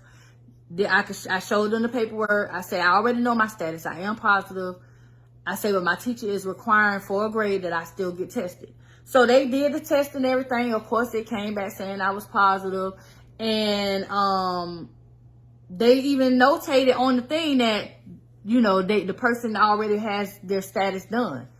So somewhere along the line, the health department missed it, because I came home one day and it was a man sitting in the car, and I say, oh, well, maybe he come. I just say, well, maybe he's going to a neighbor's house or something.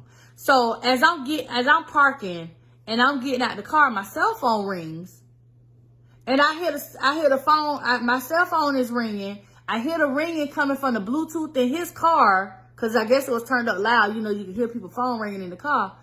And I answer the phone, and I hear my voice echo, and he was like, is this, you know, because he don't know, but I know, because I'm like, and he was like, is this Renee? I'm like, yes. Well, my name is such and such, and I'm from the health department, and I'm trying to reach you.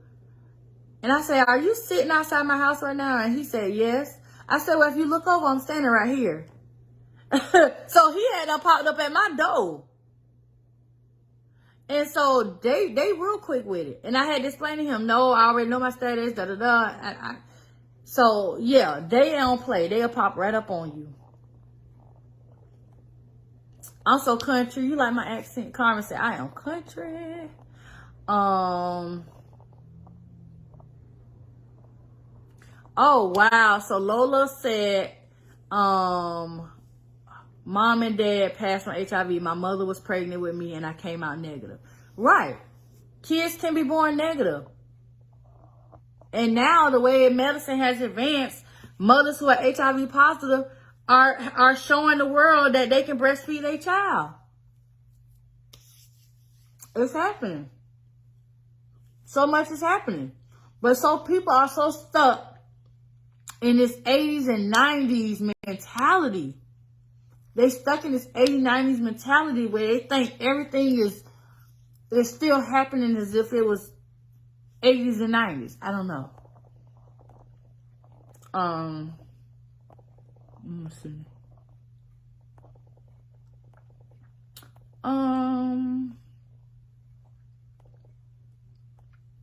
Okay. Let me see. I'm still scrolling. I'm scrolling. Oh, I'm over here stretching my leg too.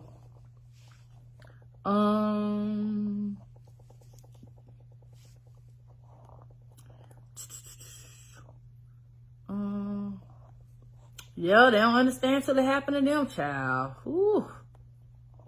That's what happened. A lot of people, you know, it's one of those things, if it don't directly affect you, you don't really care about it. But as soon as it happens, they be on Google, child. They be Googling everything. They will want to know everything. They be wanting to know, child. Look, y'all ever seen the dude in Kendra G comments? I'm at the part where we was talking about Kendra G. His name Donovan Hester. Is it Donovan Hester? He posted talking about, yeah, everybody was in my DMs and stuff. Sir, who? I put the little Justin Timberlake. Cause sir, who was in your DMs? There wasn't nobody in your DMs. Don't be capping. Don't be capping for the book. Oh my goodness. All right, so I'm finna address something. Listen up, listen up. All right, hello Doris, how are you? Doris said you can be HIV positive and stay on your medication and test negative, and you can never infect another person as long as you stay on your medication. So there is some truth to that, but there is a big fat red flag of non-truth to that statement. So as long as if you're HIV positive, as long as you take your medication and you stay on your medication, you cannot infect someone else. As long as you're undetectable, you cannot infect someone else with the HIV virus. But you will not test negative for HIV. You're going to always test positive for the HIV virus. There is no test in this world that anyone who's HIV positive is going to take and it is going to tell them that they're HIV negative. No, no, no, no. It's not. There's no test that is going to tell you that you are HIV negative when you're in fact HIV positive. Just because you're undetectable don't mean you're negative, ma'am or sir. Undetectable does not mean negative. It just means that you're healthy, I'm not going to just say healthy because, I mean, you don't have to be taking, anybody can be healthy or unhealthy. But it just means that you're making sure that you remain healthy and you're making sure that if something happens and you potentially have sex with someone without a condom breaks, you can infect them with the HIV virus. But you're going to always test positive no matter what. Am I undetectable, Michelle? Full transparency right now, you guys, I'm not undetectable. I am not. I had a moment where I was not taking my medication. I did.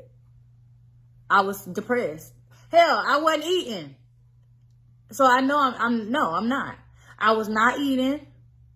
I just sat here and told y'all the whole story, damn near cried, but no, I'm not. But I should be back undetectable because I started back taking my medication.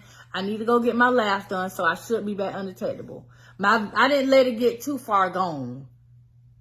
I know I did. I know I went at least probably a month dealing with some stuff back and forth that I didn't take my medicine. But like I told my doctor, me and my doctor have full transparency. It don't make sense for me to get my diabetes right and let my HIV status fall by the wayside. So I told my doctor, I know what I need to do. I need to pop it right in my mouth. So yeah, because my doctor really wants me to get on the injection. They have a HIV medicine that you get every 2 months. It's an injection. She really wants me to get that because she knows that sometimes I do have moments where I will fall. And she's there to pick me up when I fall. And she's like, if I could just get you to stay undetectable for this amount of time, we're going to get you on this injection. So that's where I'm at right now. I want this injection.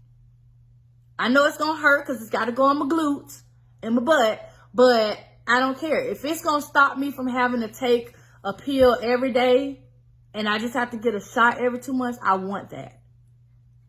But yes, I have had moments throughout these last 15 years where I was not taking my medication. And most people have had these moments. Nobody is perfect.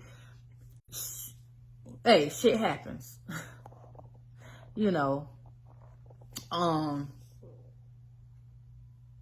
Let me see. I'm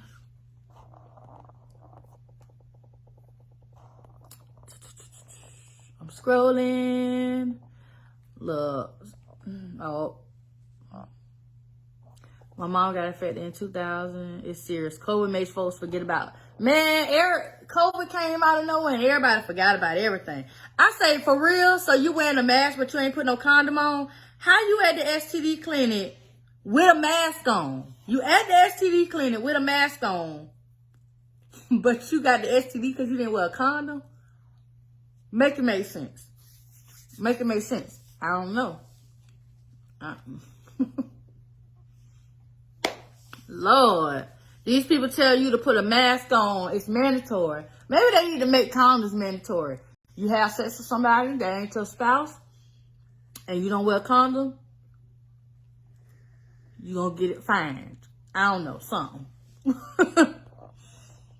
It's crazy.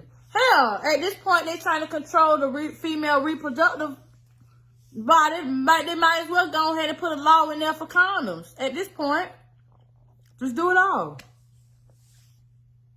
Let's get a condom law out there.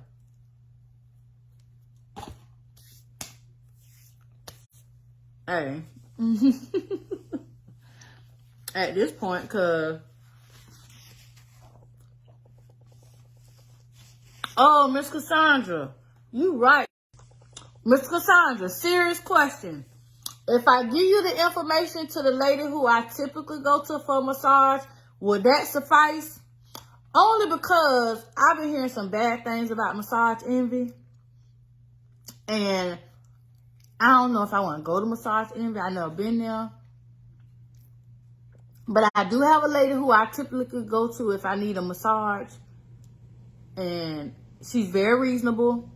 I can send you her website.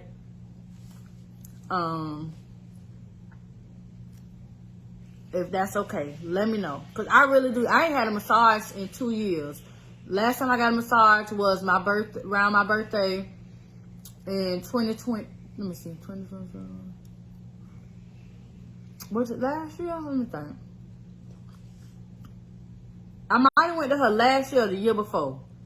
It's been probably over a year since I went to her. So let me know, Miss Cassandra, if you still watching, or I'll send you a message. Cause I don't know about massage envy, child.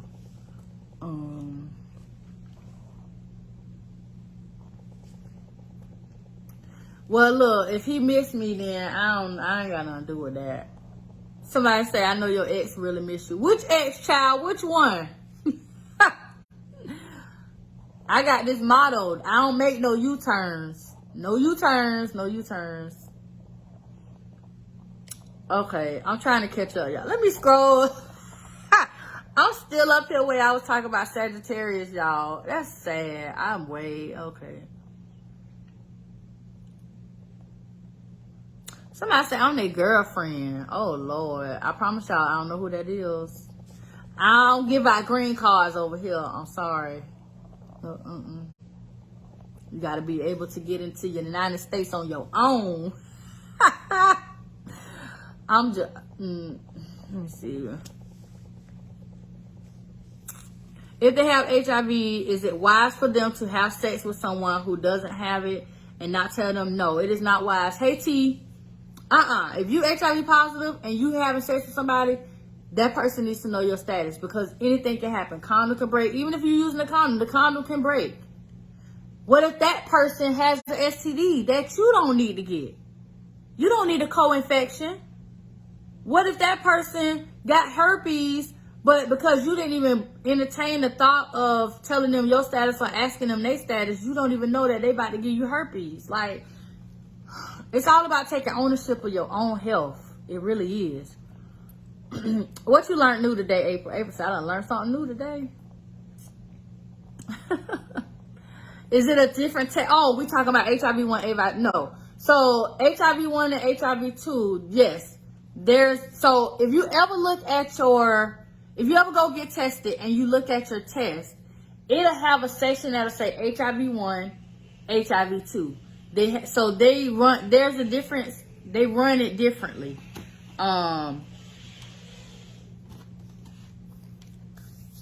That's why sometimes they'll ask you, have you been to this? Have you been out of the state so long? Stuff like that. So yeah, it's ran differently.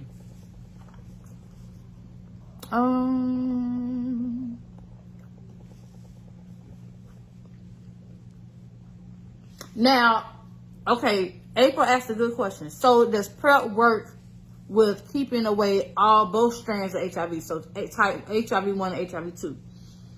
I cannot answer that question, but I can research it, because as far as I know, this has only been something that they've been looking at when it comes to just the typical HIV.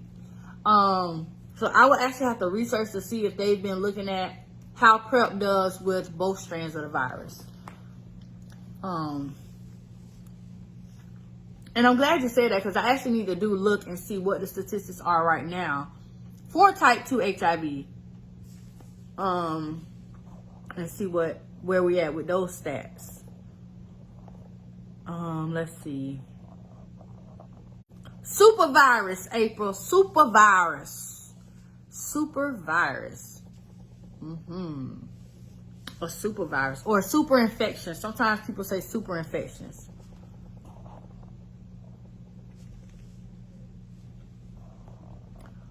Okay, let's see.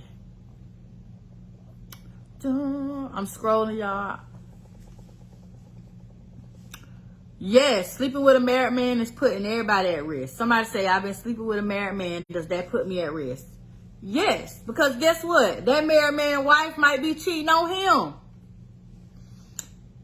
That man's wife probably cheating on him, and he's sleeping with you, and y'all just spreading the love all around. Mm-hmm. Everybody at risk at this point. Yup.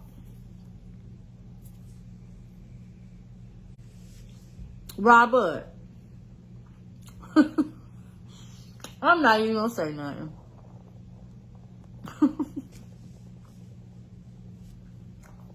They should teach. T said she remembers. T said I remember when I was little, and they was teaching us about HIV and drugs. Man, they had a whole drug initiative. DARE, drug abuse resistance education. They pushed that in there so bad. I'm 39 years old and I still remember it. Hell, drug abuse resistance education. I might still have my shirt at my mama house in the closet. At this point, I think I still got my DARE shirt. That's crazy. They pushed it in us so bad. So why they can't drill everything else into us? They should be able to. At this point.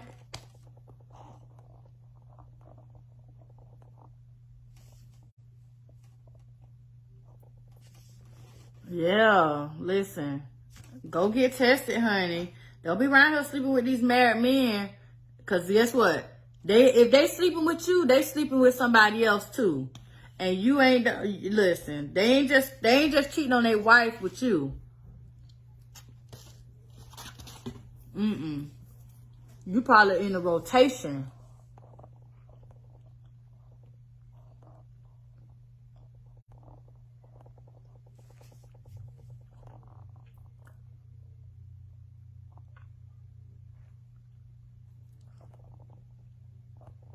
So Tabitha, please go get checked, okay? And don't get that, listen, don't get that man no more cookies, okay? Do not give him no more cookies out your jaw. He got a wife. Listen, don't do it. You way more important and way more valuable than giving yourself up to a married man. If you really being serious about what you said, put way much more value on yourself. Period. I've had married. Listen, let me tell y'all something. You would, if I showed y'all, if I just ain't care, if I showed y'all my inboxes sometime of married men, people who I know, like know right here in my city, who will message me saying they want to still have sex with me, they don't care about my status, and they married, you would be surprised. Married men, and I'm friends on Facebook with them and their wife. Like, if you knew the type of stuff that these people is out here doing, you'll be surprised. They doing it. I had to tell one time, if you don't leave me alone, I'm going to tell your wife. And I ain't get another message since.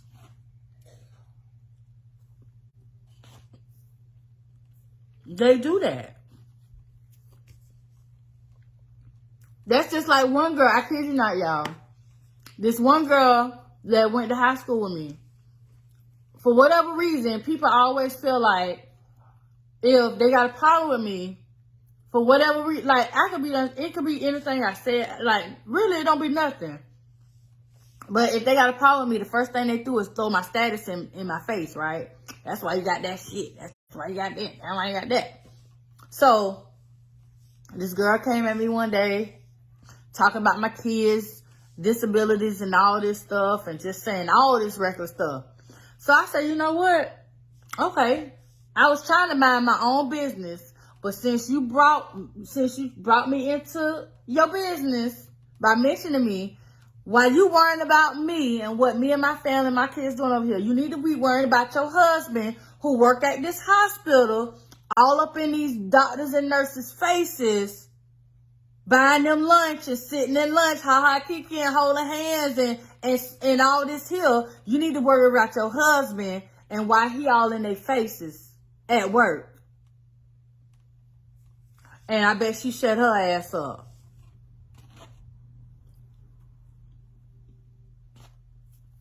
Just saying.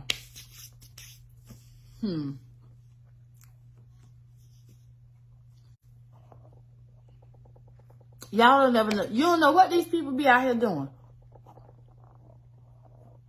They don't be caring. They don't be... These men and women don't care. They don't. They'll sleep around with whoever or not. They for the streets. What they say, they for the streets. They for the streets. Not the streets. I ain't talking about them nice old paved roads. I'm talking about them raggedy hood streets. They for the streets. The ones that when you hit that pothole, it says skirt. The streets. That's who they for. The streets. They for them.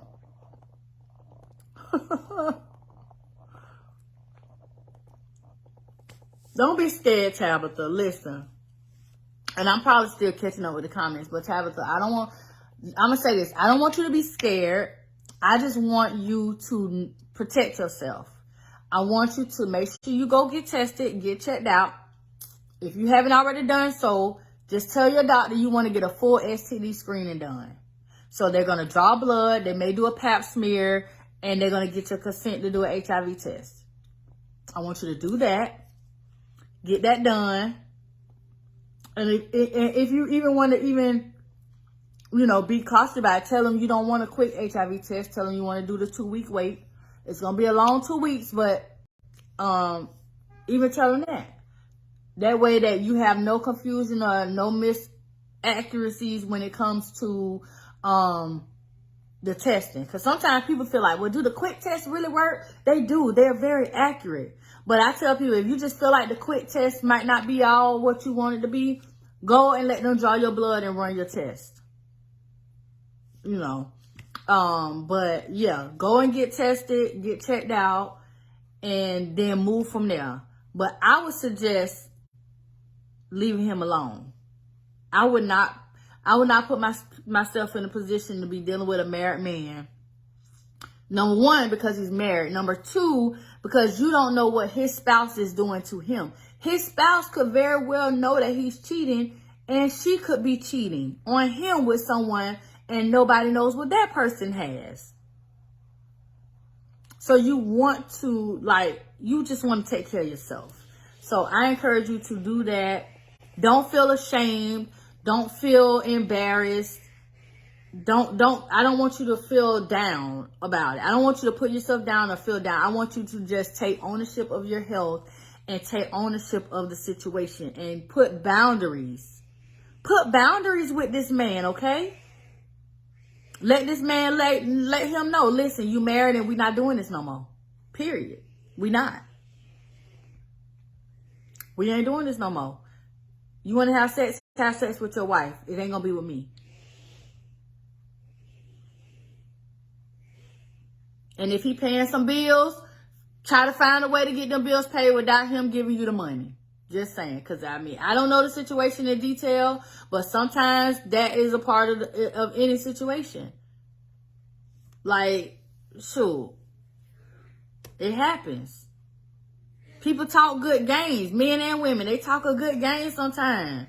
And have you put yourself in a situation you never thought you would be in. They will. So just I just really encourage you to just come out of that situation. And don't nobody make her feel bad, y'all. Let's encourage and let's motivate the situation.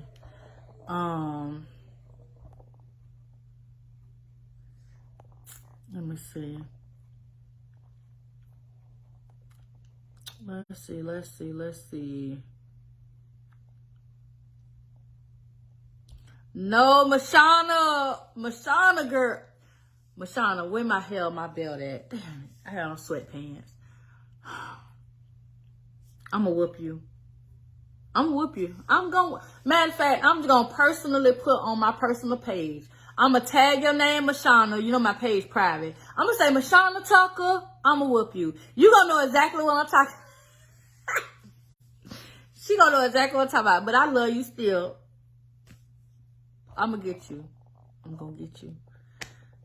Look, we're not gonna tear nobody down. We're not gonna make them feel bad. We gotta lift up and we gotta encourage people. Cause you never know what happens to put people in certain situations. You know, I had a man one time say he'll pay me just for me to wear some pantyhose and send them to him. You know, I really contemplated that. Damn, do I need this little extra money? I mean, he ain't asking for sex. He just wants some pantyhose that I don't want for 24 hours. I mean, I might could put them on. He just want to smell the toe jams and the toes or something. Maybe I could, you know. It ain't no OnlyFans page. He just want to give me a couple dollars just for his fetish. I thought about it, but then I was like, hell no.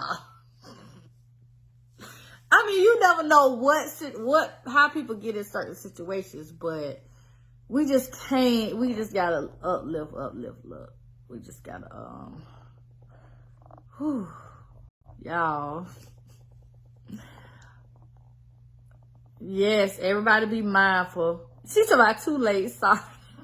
How did I get way down here in these comments? I done hit the button and then I put it way down here.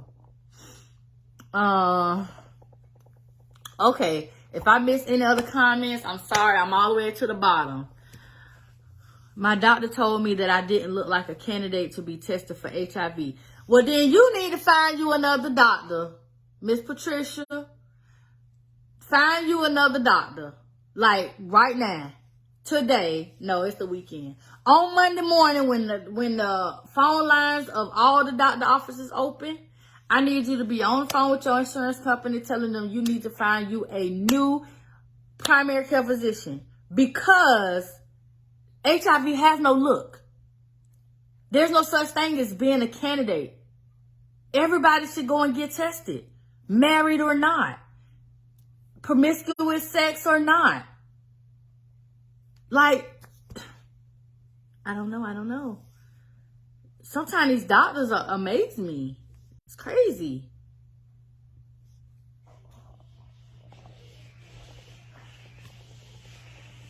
Wait a minute. Hold on, Miss Patricia. Hold on. Wait a minute. Gotcha. Okay, you just gave me some more context to this because I was going to ask the question. Okay, so I get it. Yeah, so typically if you're trying to get life insurance companies now have it where they are sending people to the doctor office to get tests and different things. And so they'll ask you to go get an HIV test and stuff like that. Are you HIV positive?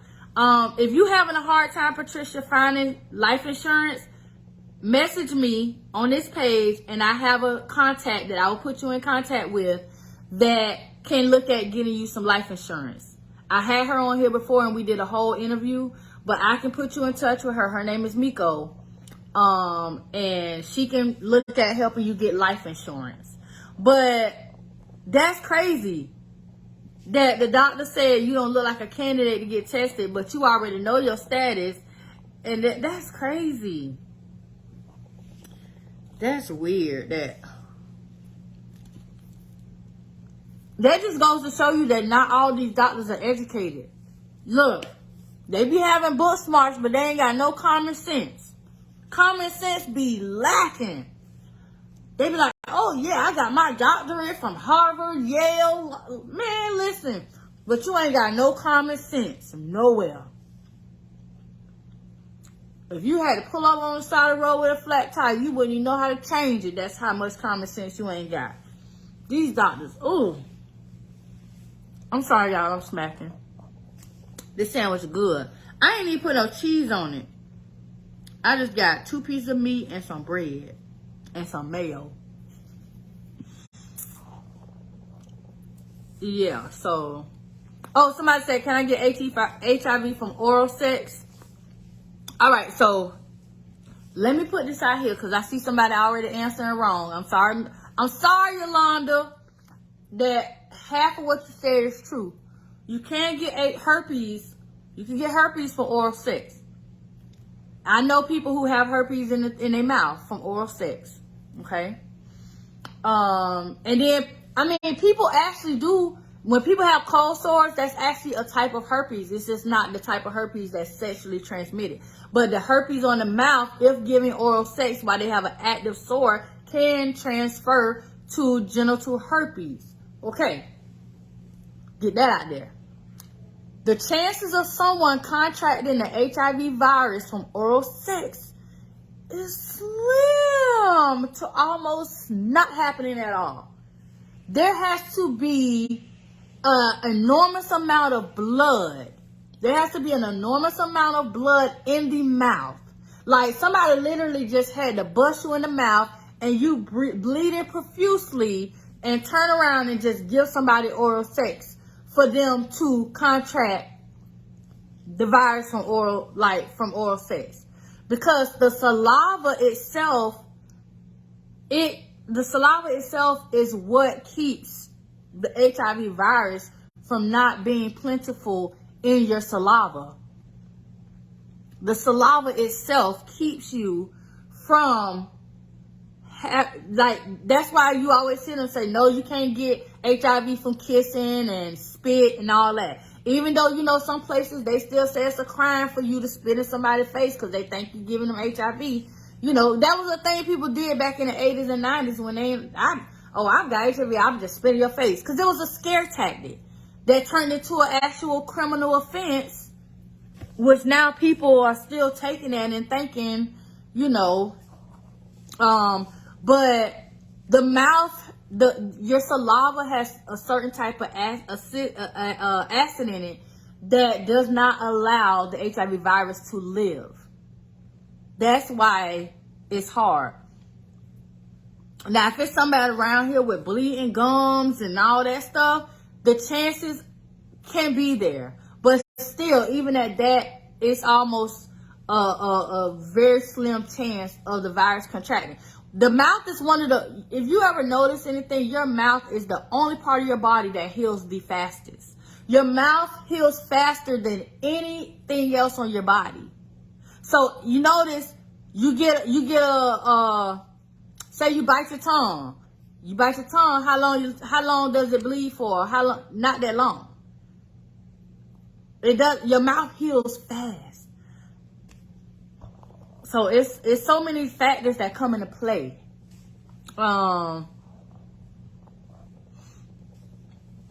Let's see. Yeah, so you cannot saliva, you're not getting HIV from saliva. Just put that out there. Saliva is not going to give you HIV.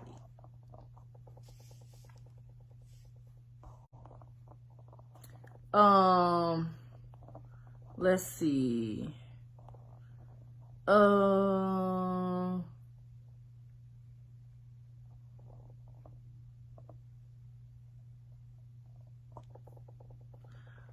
Let's see. Somebody told me I gotta be careful at the truck stops. You know what? I'm so sick of y'all. What state does she live in? Because if you live in New York, if you go to the emergency room, they ask you, do you want to be tested for HIV? Most emergency rooms offer HIV testing. A lot of people don't know that. You can go to the emergency room and say, hey, I want to get an HIV test done. And they'll do HIV testing for free. So yeah. Let me see. I have life insurance, but I was trying to get more. Also HSV. Also, but when I found out I was going to kill my... Go, baby, don't do that. Oh, yeah. Let's see. I'm also a paramedic, insurance examiner, and when doing insurance, they come out to your home and do your blood work and urine also. Yeah, they do. They'll come out to your home and do it too. Look, I can't even get life insurance for the twins because of their disability. I've been trying to find life insurance for the twins. It's hard to get life insurance on kids that have special needs. It really is.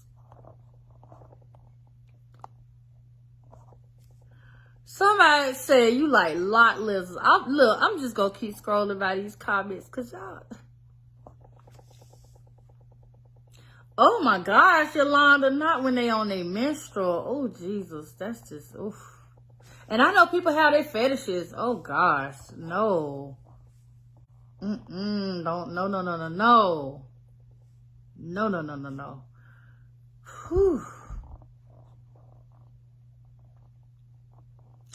Come up, face be red. Oh no. Hell no. Woo, Jesus. Listen, somebody asking for percentages. That's why I got my handy dandy laptop right here. Let's see. Y'all want percentages? I don't know. I guess people think I be lying about stuff. I don't know. Y'all think I be lying? Let me see. Let me Google. Here we go. This is the CDC's website, okay? You listening? There is little to no risk of getting or transmitting HIV from oral sex. Other STDs and hepatitis can be transmitted during oral sex. Latex barriers and medicines to prevent entry HIV can further reduce the very low risk of it getting HIV from oral sex. Now, if you got a problem with that, contact the CDC. Okay? Just saying.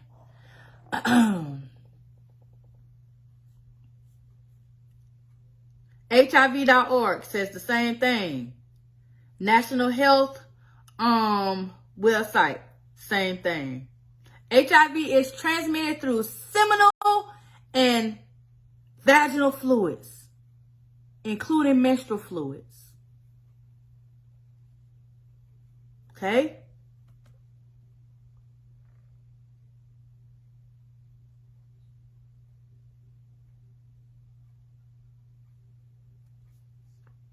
Right. All right, let me keep scrolling. Somebody told me that's gingivitis good. April, stop. I'm so sick of y'all. I'm not playing with y'all no more. How long we been on this live? We've been on here for 2 hours. It don't even feel like no 2 hours. How y'all get me on here for 2 hours? How that happen? I guess we've been having a good conversation. No silver stone. No silver stone. If you get a cut in your mouth, you can't catch it because you got to have enough blood. If you get a cut, so basically you saying somebody just macheted your ass in the mouth, and because a little paper cut, like, you know how sometimes you might eat certain foods and it might cut your mouth or something? That's not going to transmit the virus. It's not. It's not. No.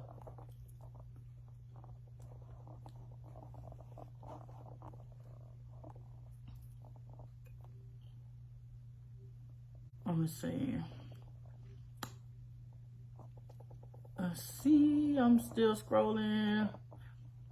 I heard you have to drink about 1 liter or quart of saliva to catch HIV from kissing. Yep. Let's Google for accuracy.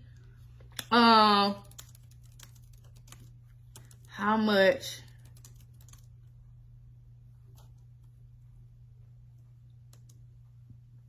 How much?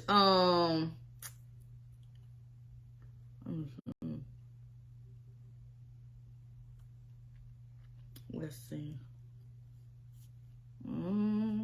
Google.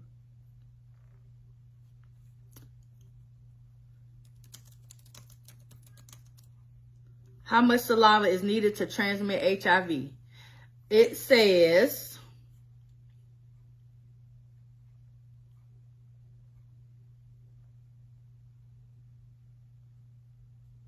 I don't feel like clicking on all these damn webs. Let me see.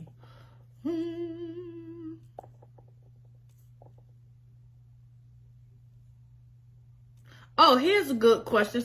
It's a one on here. It says, can you get HIV from a drop of blood in your mouth? Mouth ulcers or small wounds in the mouth do not pose a risk for HIV transmission. So there's the answer for that.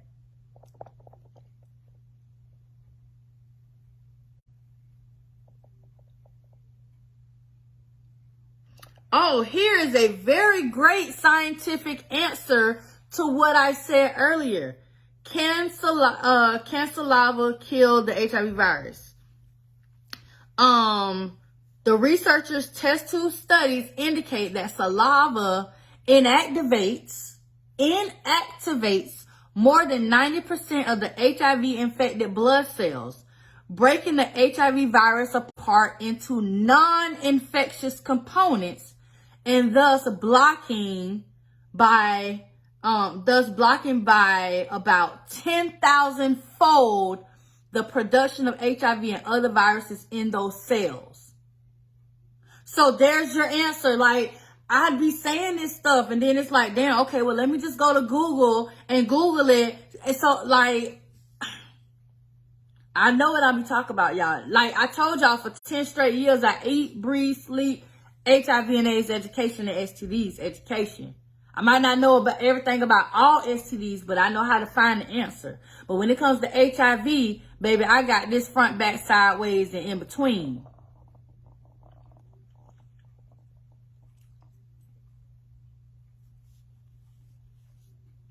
And I did say the other day, so I will reiterate, yes, HIV can be in semen. So if you out here swallowing from oral sex, then yeah, you definitely putting yourself at risk. Everybody else was talking about saliva. They weren't talking about semen, Silverstone. So now that I scroll down and you say you talk about semen, yes, you can get HIV. There's a risk. It's not a huge risk, okay? Don't act like you just out here swallowing cum and you getting, no. It's a possibility that you're putting yourself at risk if a man ejaculates in your mouth and you swallow it, that if they're HIV positive, yes, now you are definitely putting yourself at risk for contracting the virus. But when it comes to the saliva, no. So there you go. Okay? Hey, Katanya. No, it is not considered murder. So she says, is it considered murder when someone give you AIDS and you die from it? I'm not sure if it's under your topic. So no, if someone infects you with the HIV virus and you pass away from AIDS complications, it is not considered murder. It's not considered murder or attempted murder in any fashion at all. Nope. Yep. You know what, Silverstone? I think I probably missed a lot of your comments because I was so far behind with answering questions. By the time I scrolled up, I saw one thing and I didn't see everything. So my apologies. We good. We good. But yeah, and that semen. And listen, let me tell y'all something. Don't be around here swallowing everybody's stuff in your mouth. Stop putting your mouth on people. If it's not your lifelong partner or your husband or wife, stop just going around here putting your mouth on people. You're not supposed to be doing that without a protective barrier. Dinner Dam, flavored condoms. It's for oral sex. Or if you just want to be cheap as hell, do like Jamie Foxx did in that movie and get some saran wrap. Now that's not really effective. I'm just telling y'all that's the cheap hoe man way. But you can get Dental Dam and you can get flavored condoms. Don't have vaginal sex with flavored condoms. You're going to be itching and scratching. And you're going to think you have an STD, but that's because it's the flavored condom. You need to use a flavored condom R for oral sex. Okay? Just stop putting your mouth on people. I'm just saying. Look, Kimberly said her husband can't even get it. Lord, let's bow ahead and have a moment of prayer for Kimberly's husband. Because, baby, I'm sorry, my spouse might have to go here and get some fellatios and all that stuff. But, yeah. Sis, come on, your husband. Come on now. That's your husband. You ain't say my boyfriend, you said husband. Girl, go ahead and make that man happier, because I'm pretty sure he happy. Go on and make that man, look, just do something real spontaneous one day and just do it. You can do it. You can do it. Ooh, Lord. It's your husband. I can understand if you say my boyfriend or something like that, but this is a person that you committed to, you made vows to, like, to death do us part, and sickness and health. As long as we both shall live, we are one. So now my question to you is he giving you oral sex? Do your husband give you oral sex, Kimberly? And I'm only asking because you put it out there that you wasn't giving it to him. So is he giving you oral sex? Because if he giving you oral sex but he ain't getting none, what's that man's phone number? Sir, I need you to stop giving that woman cunnilingus right now. She don't need no more cunnilingus happening around here because you ain't getting no fellatios. And that's that. And if y'all didn't know what cunnilingus was, that's what it means when a man give a woman oral sex.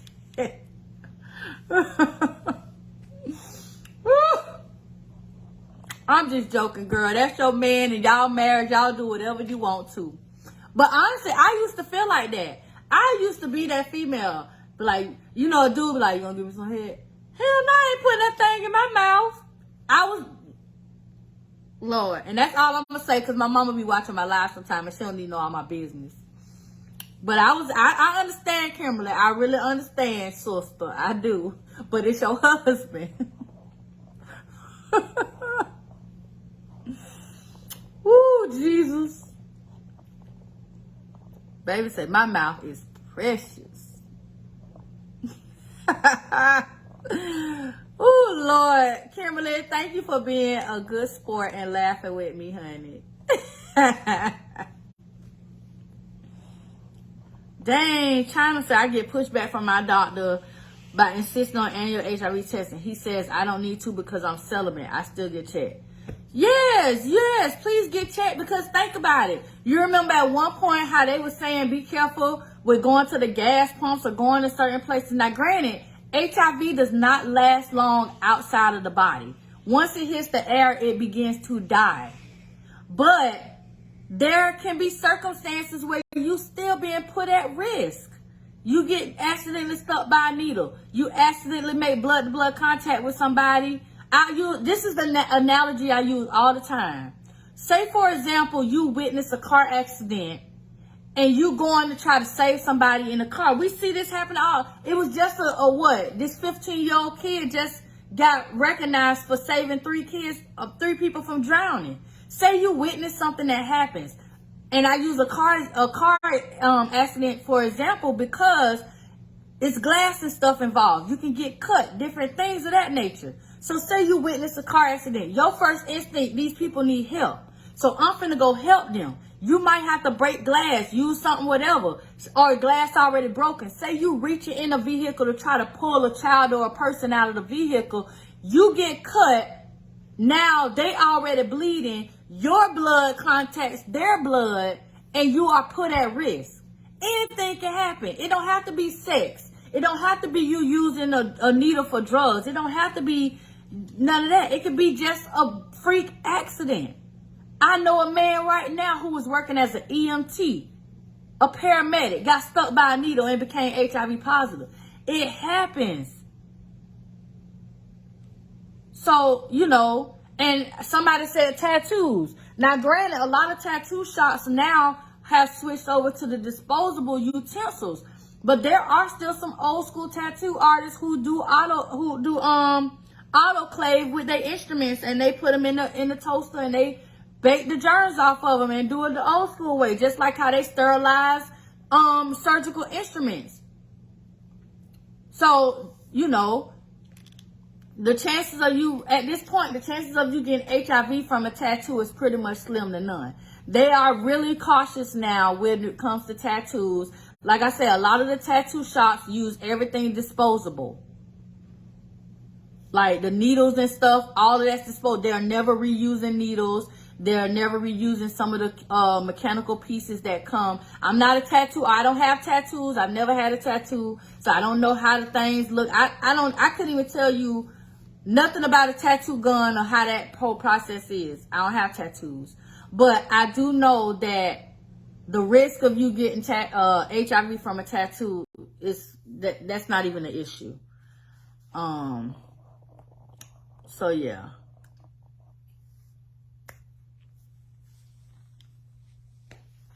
All right, so back to the original question that we was talking about when I first started this video, because somebody just asked it. Nikki said, Okay, so please educate me. How long can it stay dormant in the human anatomy without being detected? If we're talking about HIV, yes, and you can get hepatitis from tattoos. Somebody just said that in the comments. Yeah.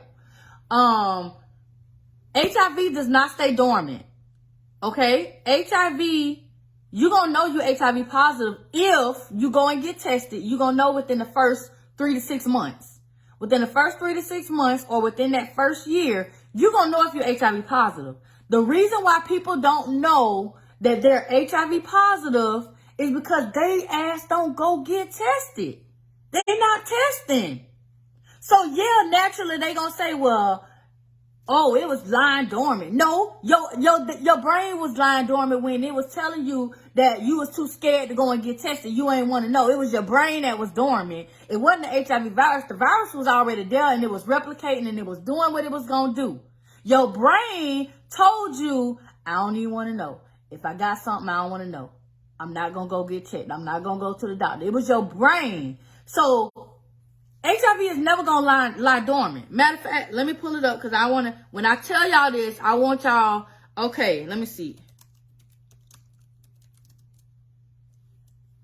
Let me see. All right, I'm finna pull this up because I want y'all to understand.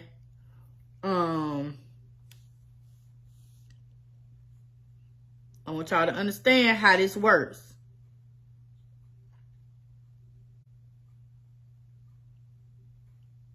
Nope, that's a little too technical right there. Hold on.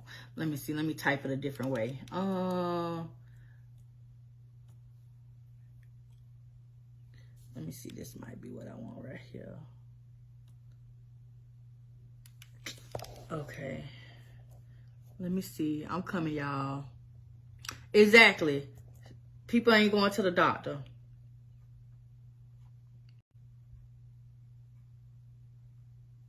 All right, so I think this is a good way for me to go through it right here. All right, so this is okay, so this is the stage. This is the stage. These are stages that the HIV infection goes through when left untreated. So let me say this.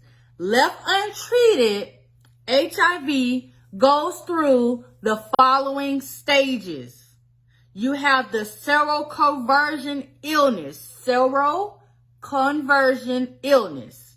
This is when some people experience a short illness soon after they contract HIV, which is like an acute HIV infection, or you might hear primary infection. Some people might experience like flu-like symptoms, cold symptoms. Some people, you know, there have been people who have said something like, I think I'm sick. I might be, like, after they've had unprotected sex with somebody, they say, I felt sick. Okay? And usually people feel sick and they just chuck it off as it's a cold or whatever. They take some medicine, they feel fine, they move on about their business. Then, so this is the period when someone with HIV is the most infectious as well. The asymptomatic stage. So in the night sweat. So the asymptomatic stage is once the seroconversion is done. This is what I say. You feel fine. You don't have any symptoms. And this can last for several years. This can last for several years. The asymptomatic stage can last for several years because, again, remember, this is untreated HIV. This is someone who has gotten HIV. They haven't went and got tested, so they don't know that they have it. So this is the asymptomatic stage. The stage that y'all basically call the dormant stage. It's not dormant. It's just they ain't went to go get checked. So it's basically an asymptomatic stage. Okay? This can happen for years. So what's happening in these stages is you're going to feel well. The virus is still active. What else? It's new cells are being infected at a high rate. Many copies is making copies of itself. That viral load, the amount of times the virus is copying, is rising and rising. It's rising and rising. And your immune system is getting damage caused to it because it is losing the ability to fight off illness. So this is what's happening. And again, this is all when you are left untreated, when you ain't went and getting tested, or when you choose to stop taking medication. Because this can also happen when someone who's HIV positive decides to stop taking their medication. But we're going to focus this now on people who are not going to get tested and they're not doing this. So then you go to that symptomatic stage. This is now where you went through the stage of years of not going to the doctor, not going getting checked. You don't know you have HIV, but you do. And now your risk of getting an infection is there because guess what? Now your T cell count has dropped down. Your viral load is in the thousands, hundreds, millions, wherever it's at. And now you're getting sick. This is when now also certain cancers can show. Like skin cancer, because you get the KS sores and lesions. You can get pneumocystic pneumonia, which is a type of pneumonia you get being HIV positive. And now all of this is starting to fluster. And what happens next is then you hit the late stage of HIV. The late stage of HIV is what some people call the end stage. That is when you are now at the point where you have lots of damage to your immune system. You're going to become ill with many opportunistic infections, including cancer. And now you are having what is called an AIDS diagnosis. You're having an AIDS diagnosis at this stage. So this is what happens. So it's not that the virus is lying dormant. All of this I just said is taking place. It's happening from the minute that virus enters your body. This is what's happening. It get in there. It say, "Ooh, peekaboo, hey, I'm here, y'all. Hey, little white blood cells, come here. I'm here. Let me tell you something." And then it attacks your white blood cells. But then it kind of mellows out. Because at that point, the white blood cells say, "Ooh, that look like me." Because guess what? The HIV makes a copy of itself and looks just like your blood cell. It looks just like your T helper cells. So your other T helper cells thinking this they homie. No, this ain't your homie. This is the HIV cell in disguise. So that's when your body gets to that point where it's like, okay, well, I just had a little cold. I'm good. And all these years now, because your T cells are confused that this HIV virus looks like them, over the years, it's just taking over. All right, there go one. "Hey, I'm your friend. How you doing?" Boom, I ain't your friend. I'm finna take you over. "Ooh, hey, how you doing? How you doing, little T cell? Come here. Let's go play." Boom, I done took over that T cell. And it does that until you have little to no T cells left. And then you start getting symptoms those years later. So did I break that down for you good enough? Did I help y'all understand how the HIV virus does not lie dormant? It's there. It's moving around. It's there. And it ain't playing no games. Yes, it attacks your white blood cells. And if you know anything about white blood cells, that also includes your lymph nodes. You know when you go to the doctor and they do like this, they check behind you, like at the bottom of your ears. They check there. They check under your armpits and then your groin. They checking your lymph nodes. Because if your lymph nodes get swollen for whatever reason, that means that your body is trying to fight off an infection. Your body's trying to fight off an infection if your lymph nodes are swollen. And a lot of times, that is a telltale sign of somebody being HIV positive. It can also be a sign of many other things, but that is also one of the signs of that as well. That's why ultimately you cannot go by what signs and symptoms tell you. Yes, we're going to Google and we're going to see. Look, I'm finna Google it right now. I'm just going to put a generic question. Let's see. Signs and symptoms of HIV. Okay. Signs and symptoms of HIV. I'm just put that in Google.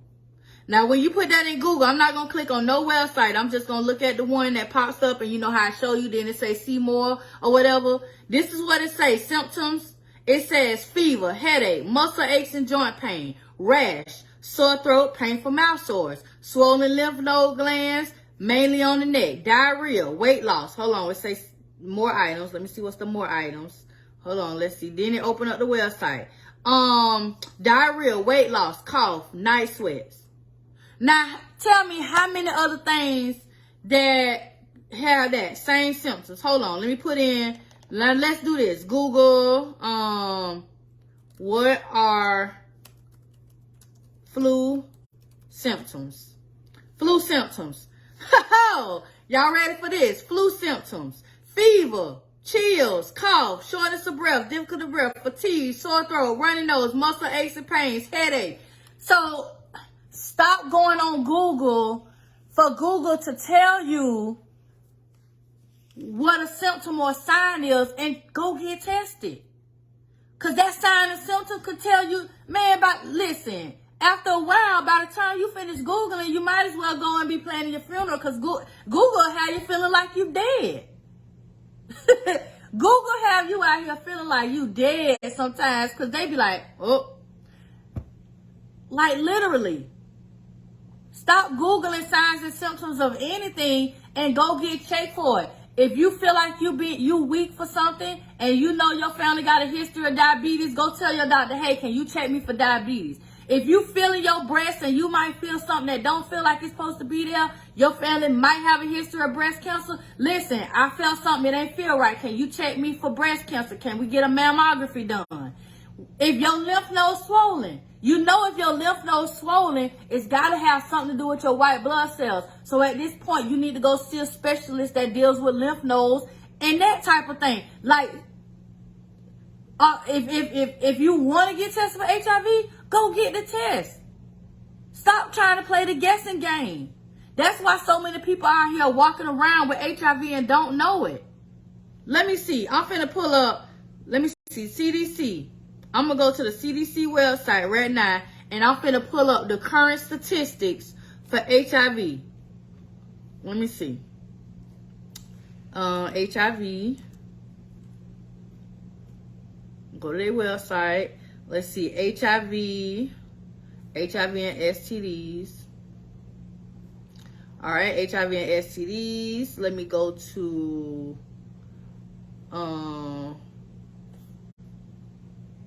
go right here. All right, because I want to get to some stats. Let's see. Okay, let's see. HIV by, let's see, to Statistics Center right here. Let's go to the Statistics Center. And it's not hard to pull this stuff up. It's all simple thing of Google. Google, that's it. That's it. Let's see which one I want to look at.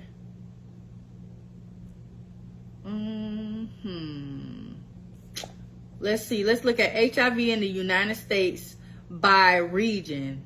So let's look at HIV diagnosis. And just so you guys know, when you're looking at statistics for things, all statistics are not current. Like this is 2022. You're not going to have statistics for 2022 for another 2 or 3 years. Most statistics are behind by 2 to 3 years. Because it takes time from the time January 1st starts to December 31st. It takes time from collecting all that data to not only collect it, but analyze it, put it into a format to get it into a database. So I need y'all to understand that as well. Okay? So the statistics that I'm looking at right now are statistics from 2019. Okay? These are, let's see. So as of 2019, these are HIV diagnosed by region. So when I say regions, I'm talking about Midwest, Northeast, South, and the West. Okay? So in 2019, there in the Midwest, think of the Midwest, there were 4,750 new HIV diagnoses. Okay? In the Northeast, so Northeast would mean like New York, Maine, up over in there. You know, Midwest is like up there by St. Louis up there. So Northeast, we talk about New York, all that whole area. Probably include DC and all that too. 5,268. Okay? And granted, this is, you know, 2019, okay? Now let's look at the West. So we're looking at the West. We're looking at probably most states west of Texas. So California, Washington, Oregon, California, Montana, all them states over there on the West, 7,219 HIV diagnosis in 2019. Okay? In the South, in the dirty South, we already know the South has the biggest. Everything, the South always got to do it big for some reason. Even in HIV, there were 19,100 HIV diagnoses in the South in 2019. That's 52% of the 100% of that I just told you. The West was at 20%. The Midwest was 13%. The Northwest was 14%. Together, that number ain't even 50%. That's 48. The South took over half of that in 2019.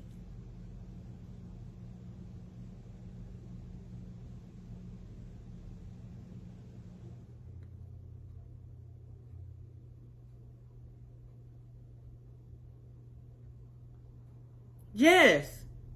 And if you want to see a breakdown of how they break down the sections, I'm finna show you. So this is a map of how they hold on.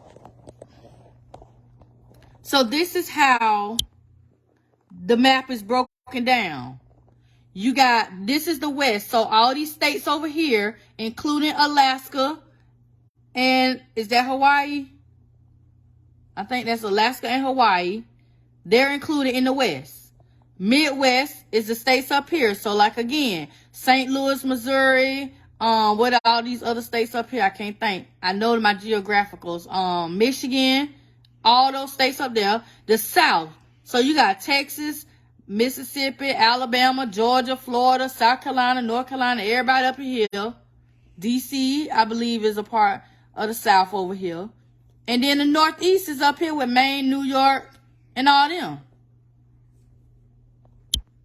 Okay?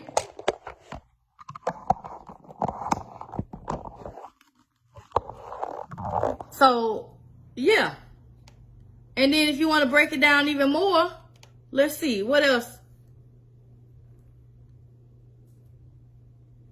And if you want to go even further and look at the southern states. Okay, so we already established that the highest rate of new diagnoses were mainly in the South in 2019, right? And Georgia had the highest percentage. Georgia had the highest percentage. It was Georgia, then Florida, then Louisiana. Georgia had the highest out of all 50 states, honestly. Out of all 50 states, those were the top 3 states. Georgia, Florida, Louisiana. The top 3 states that had the most infections, new diagnoses in 2019.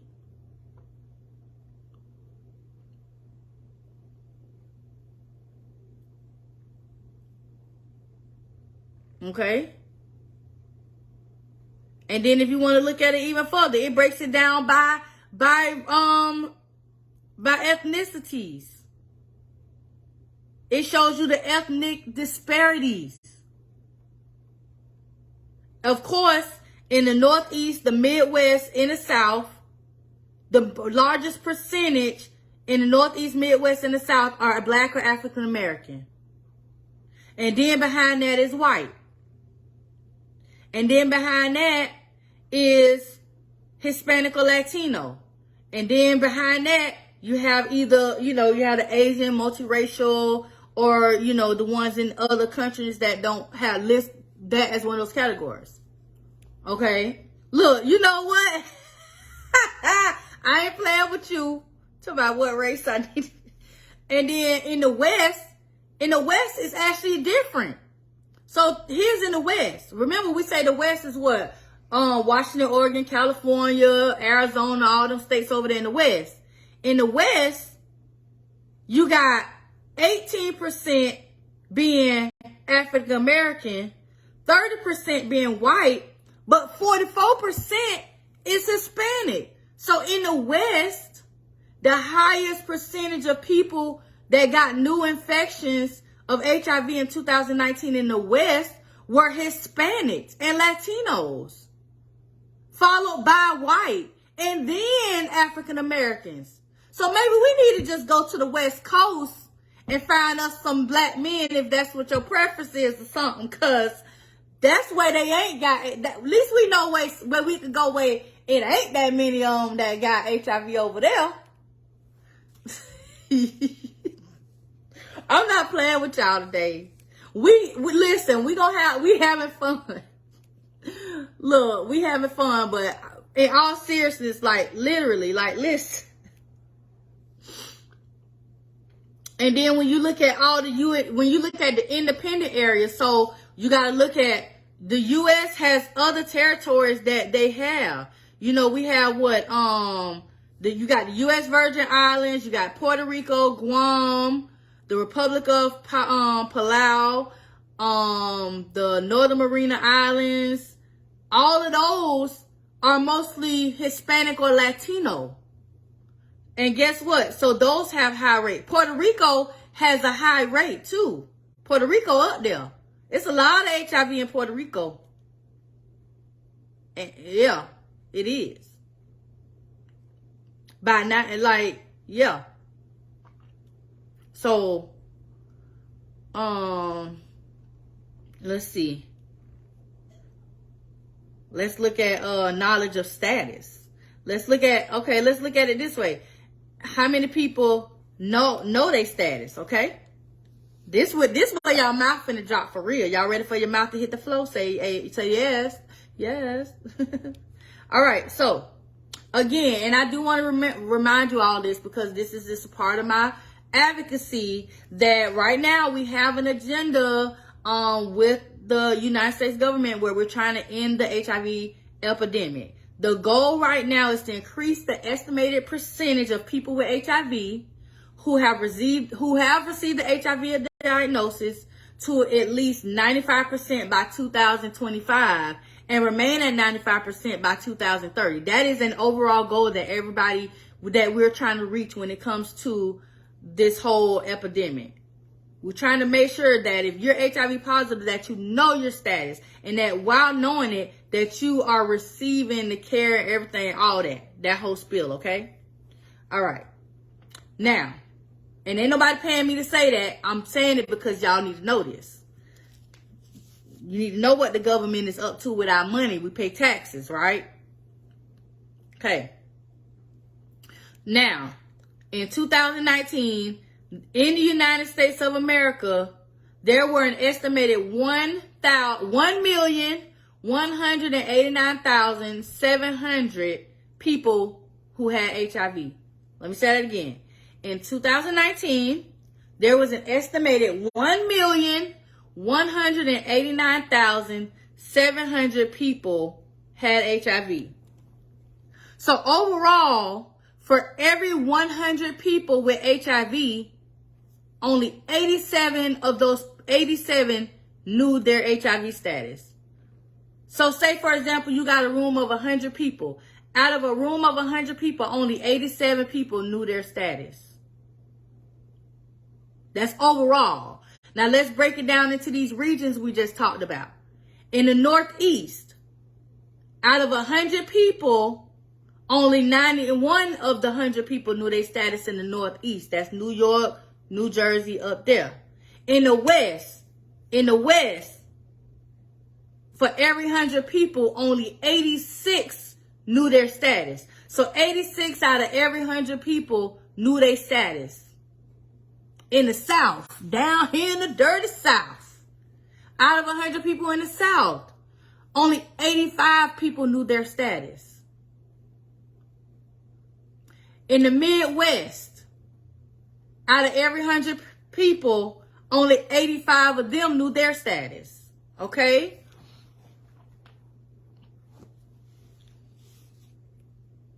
So yeah. COVID here, but HIV ain't went nowhere. These numbers are still real. So think about this. This is 2019. This is before we knew anything about COVID, right? COVID came into our life in 2020. So just imagine what the new stats gonna say for 2020, because when the new statistics come out, the new statistics are gonna be for the year 2020. We still talk about 2019. We ain't even got the 2020 stats yet. So just imagine, because of the amount of people that had to stay home and couldn't do nothing and was just having all kinds of sex, but wearing masks because they didn't want to get COVID. But they ain't put a condoms on because they forgot about HIV. And I'm not going to hold y'all too much longer because my back, y'all see me kind of wiggling. My back's starting to hurt. I got this pillow behind me, but it ain't helping. I probably need to lay down. I think I got a little inflammation going on right now. So yeah. Yes. Look, no sex is safe sex. Child, listen. Cause granted, I ain't had sex since last year, and I ain't worrying about it right now. I ain't had sex since last summer. And I'm just fine.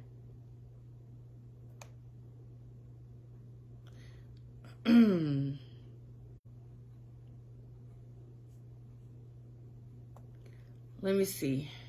Trying to say she gonna be that cat, the old lady with the cats that die alone. Child, listen. For real, at this point, just get a pet. Hell.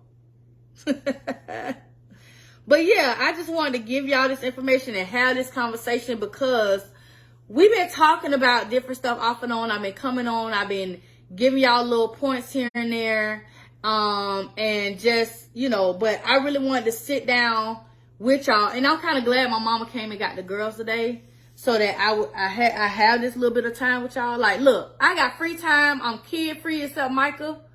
I could be laying down or Netflixing it up right now, but I have given y'all literally almost 3 hours of my time today. And I wanted to do that because I want y'all to understand. Yes, I get on here and I clown, I laugh, I joke, I play around.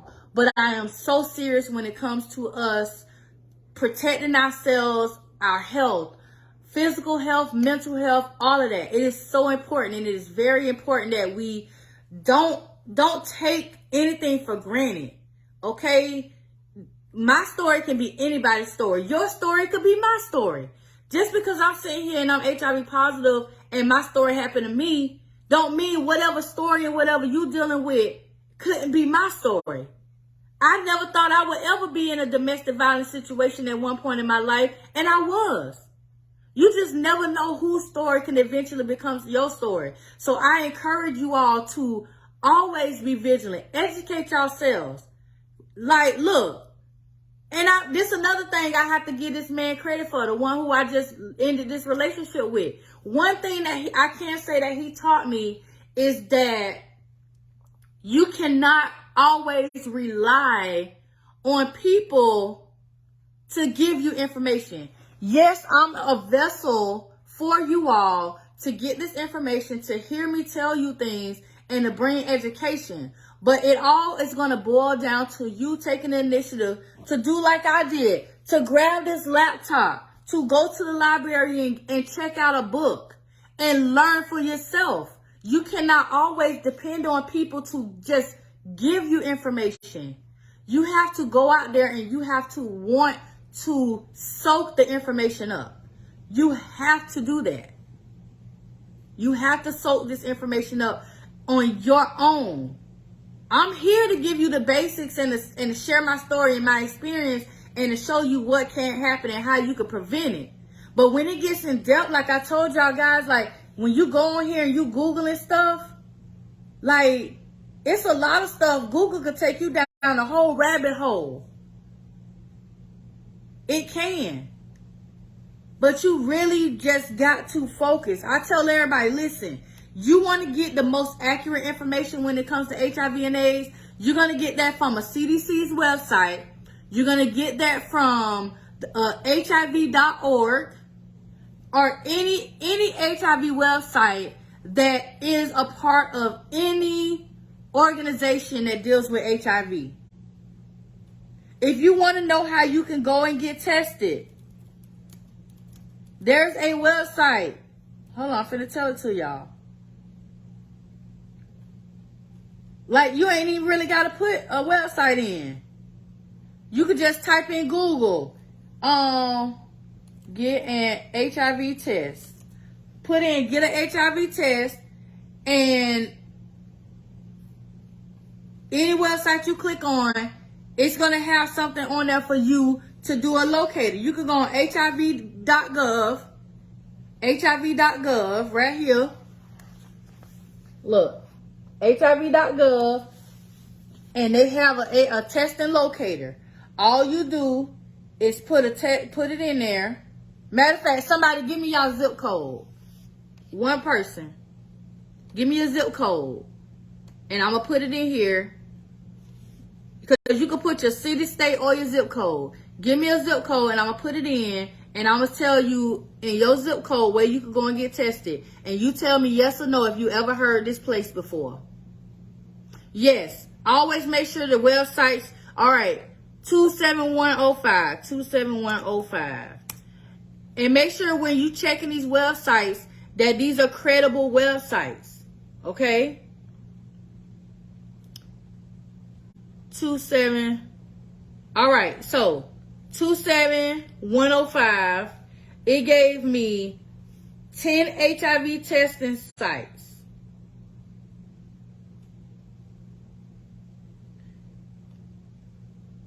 Let me see. And some of them do both HIV testing and STI testing. Okay? Let me see if it lists them out. Because it's got them on the map. I don't want to. Oh, let me see. List view. All right. So in your area where you can go and get tested, they have the Forsyth County Department of Public Health, United Health Centers. They have North Star LGBT Center, Atrium Health, and all these places that I'm listing, you can actually go and get HIV and STI testing. One of them, you can also get PrEP. PrEP is the medication that you can take that prevents you from getting the HIV virus. You have Twin City Harm Reduction Collective, CVS Minute Clinic, Child CVS Minute Clinic, okay? And they offer PrEP. Planned Parenthood, South Atlantic. They have Norvent Health. So there's places in that zip code. So look, Yolanda got all these resources around for testing, for HIV, STI testing, and for PrEP medication. And I believe they have one location that's listed. They have a hospital that also has Ryan White HIV care. Wake Forest Baptist has where you can access treatment through the Ryan White program. If you don't have medical insurance, because most of the people that get Ryan White services are men, because a lot of men don't qualify for Medicaid unless they have dependents or something. So Ryan White is an option there. And you can go to this hospital, Wake Forest Baptist, and they offer Ryan White HIV care. So look, yeah. And that's all you have to do. Yeah, mostly in everybody's location, mostly anywhere you live, you're gonna have Ryan White you're gonna have HIV testing at the health department. All health departments do HIV testing. So that's a given. That's a given. I'm going to just randomly pick another zip code. Let me see.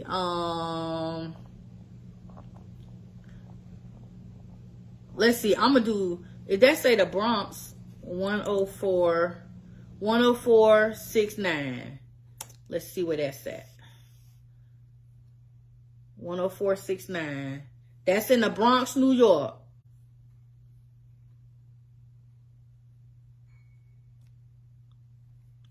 All right, let's see. That's in the Bronx, New York. Oh, child. Wait a minute. Hold on. I don't like what I'm seeing. I don't like this. Look, I don't like this. Hold up. So, in the Bronx, New York, when I put in that specific zip code, 10469, it is not showing me any HIV testing locations. It's not. What it is showing me is that you can go to multiple locations, which I'm pretty sure these locations do HIV testing. Don't get me wrong. But it is not specifically on here telling me, like, they don't have it listed saying they do HIV. It is giving me locations you can go for HIV care and treatment. Care and treatment. And Ryan White care and health care. Like, it's not telling me that, okay, yeah, you can come here, you can get an STI test, an HIV test, PrEP help. It's not doing that. It's only saying, and I can show it to y'all right here. Let me turn it around. So, I don't know how good y'all can see that. And it's backwards. See right here where it says HIV testing, 0. STI testing, 0. But when you get down here to this blue part, right here, it says Ryan White care and other stuff, 280 something places. And that's probably because a lot of those places, yeah, like she said, it's probably testing in other locations. And this zip code is probably one that has more of the other stuff. All right, I'm going to pull one more zip code and then we're going to keep it going. Let's see. Let's get this one here. I never seen this type of zip code before. 31836. 31836. I don't know where that's at. But we finna find out. This is, oh, I've been there. Oh, okay. No, I ain't never heard of this. Okay, this is in Georgia. This in Georgia, child. Let me see. So Georgia, so in this specific zip code, 31836, they have there's 3 locations that you can go and get STD and STI testing, and one of the locations also offers PrEP. So you got Georgia Public Health Department. Like I said, the health department is going to always be a place you can go. And they have the health department listed twice because there's 2 locations in this zip code or in that zip code radius that you can go to in Manchester, Georgia and Tableton, Georgia, and get HIV and STI testing. And then Your Town Health in Warren Springs, Georgia, does all 3, HIV, STI, and PrEP. So that's good. And I wanted, let me look at the map and see where this at. Because I'm like, where in the, I'm sitting here like, I ain't never heard of these places. And Tableton is not even really that close to Manchester or Warren Springs. It's some miles out. This location is kind of northeast of Columbus, Georgia. It's west of Macon. Okay. Oh, you know what? Okay. I've been to Griffin. So I've been to Griffin. I had a speaking event one time in Griffin. And what else? I always been in Macon and stuff. Okay, so this ain't, girl, you in the sticks, girl. You out here in the sticks. Cause this is nothing but the woods out here, y'all. Child, you out here by the truck routes and all. Look. Okay. Yeah, somebody said what? Okay. Sexually transmitted infection. So yeah, STI is a sexually transmitted infection. So what's the difference? So it's kind of one of those things where people use it interchangeably. Because when you're talking about an infection, sometimes infections can be cured. So, for example, you could get chlamydia or gonorrhea. That would be considered like a STI, a sexually transmitted infection, because I can give you medicine for chlamydia and gonorrhea and it's gone and you don't have it. But with a sexually transmitted disease, it's slightly different because potentially you gonna keep this disease. I mean, again, some STDs and STIs are in both. They in both categories, honestly. But a lot of times when we look more at a disease, we're kind of more looking at the STD as HIV, herpes, syphilis, hepatitis, the ones that you really can't get away. Because think about it, like I say, infections are mostly things that you can treat and they're gone. So you might hear somebody say both of them and mean the same thing. It's all in the terminology of how it's being used, in the context it's being used in. Because both of them get passed through sex anyway. Both of them, you know, it's sex. It's through the sex. Through the sex, okay? Ooh. Ooh, good. So that's really the difference. One's you got disease, infection. So let's see. I'm going to tell y'all what's some common STIs. All right, common STIs. And it's crazy because it's going to still give me all the same information. That's why I hate this. Hold on.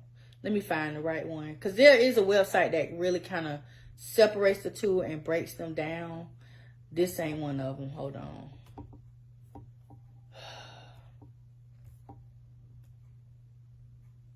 This ain't one either. I see now they finna have me working. I'm not finna work.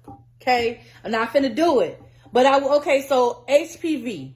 I will use that. HPV actually is the most common. It's the most common STI. It's the most common. That's the human papillomavirus. Okay? It's the most common in the United States. No symptoms. People have it, don't even know they have it. You know, they have a medication now that they're trying to get us to get our kids when they hit a certain age as a vaccine to prevent HPV. Because HPV is also one of those infections that you don't have to be sexually active to necessarily get it. You don't. And there are some infections that you can get from, like, I never forget one time, oh my gosh, I was working at an urgent care clinic, and this girl came in there, and she was explaining her symptoms. She was like, I'm having a real bad irritation, just burning.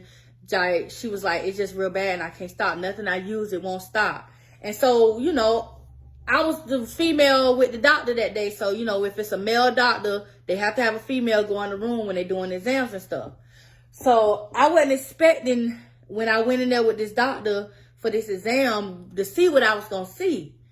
And it was just a whole mess. Like, if you ever looked at pictures of STDs, this was like one of them pictures to the 10th power.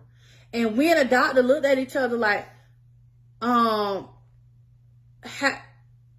you had sex? And she was like, no, I haven't had sex. I'm a virgin. And we both looking at her like, you sure? Like, listen, we know that, you know, it's embarrassing sometimes to have issues, this and this and this. It's okay. If you've been having sex, it's okay. You can talk to us. You know, we trying to give her this reassurance. And she was like very adamant. She was a virgin. So what happened was she was allowing this guy to put his fingers down there and fill her up. Remember, when you have nails, your nails harbor bacteria. Your nails harbor bacteria. So she was allowing this guy to fondle her and put his hands down there in her private area with dirty nails and hands. And he caused her to have the worst vaginal infection I had ever seen with my physical eyes in my life. And we had to consider that an STI. Because once we, like, it's just crazy. I was like, oh my God. Because even though it wasn't physically sexual intercourse, it was a sexual act. But yeah, your nails, all that. So you got dirty nails, and you got to remember, a woman's vagina is very sensitive. The least bit of force or anything can rupture the cell walls of your vagina, all the way down to your labia, everything down there. Girl, listen, talking about, wait, what was the infection? Hell, I don't know. It was a super infection. And shit, listen, it was not any one thing. I could tell you it was not any one thing. It was just like it was an infection. It was just an infection. Like, I don't even know how the doctor, I don't even know what is that diagnosis. That, like, this literally was before I ever had, I think I only had my oldest daughter at the time because I was a medical assistant. So at this time, I only had one child. So this was years ago. My oldest daughter almost 18. So I couldn't even sit here and begin to tell you what diagnosis they gave her for whatever it was. But I know that it was, he let her know, you have a sexually transmitted infection. And she kept being saying, I haven't had sex. And he had to explain to her, I know that you're saying you didn't have penetrating sex, but what you are describing was still considered a sexual act. So even though it wasn't penetrating sex, the sexual act happened. That's just like oral sex. Oral sex is not penetrating sex, but oral sex is a sexual act. Yeah. So that's why I be telling people, don't be letting people put their hands down there, be like, oh, can I see what it feel like? Hell no, you can't see what it feel like. I don't know where your hand been. Nope. Hell no. All right, y'all, let me get off of this live, y'all. We've been on here for over 3 hours now. I'm finna go make me another sandwich, and I'm finna go finish binge watching this show on Netflix that I've been watching called what is called? Hell, what is called? I'm gonna tell y'all what it's called, because y'all like to know what I be watching. I need to watch the new Resident Evil thing too, with Lance Reddick. I love him. He is nice old chocolate black man. What I've been watching on Netflix, let me see. I'm gonna tell you. It's a high school, it's a team, it's about kids in high school, where the girl, where it's somebody who's telling all their secrets. But it's good. It's so good. I started watching it last night and I started falling asleep. So I said, it's called Control Z. Control Z or Controls or something. But it's actually, I think it's a Spanish. It's Spanish, but it's English. It has English voiceover and subtitles and stuff. So it's actually a Spanish Netflix original show. But it's good. It's so good. I'm so invested in this. And it's 3 seasons. And I'm watching season 1. So I got a lot of watching to do. But I want to watch the new Resident Evil. It's only 8 episodes, but I'm going to watch that. And I want to watch... I got to finish watching Boo Bitch. No, not 13 Reasons, girl. I stopped watching that after a while. It just got repetitive and boring. I just say, I'm tired of 13 Reasons Why. I don't even want to know the 13 Reasons Why no more. I didn't watch the last season and half of the other season before that. But if you haven't watched Love on the Spectrum US, you gotta watch that. I gotta finish watching Boo Bitch, where the girl is funny. There's a lot of stuff on here, some new stuff. If you never watched this movie called Awake, I suggest you watch Awake. It was very good. I still need to watch The Man from Toronto with Woody Harrelson and Kevin Hart. Yeah. Did I watch that? How is this even possible? We're inside my head. Oh, I started watching that. I never finished Lock and Key. I ain't like that.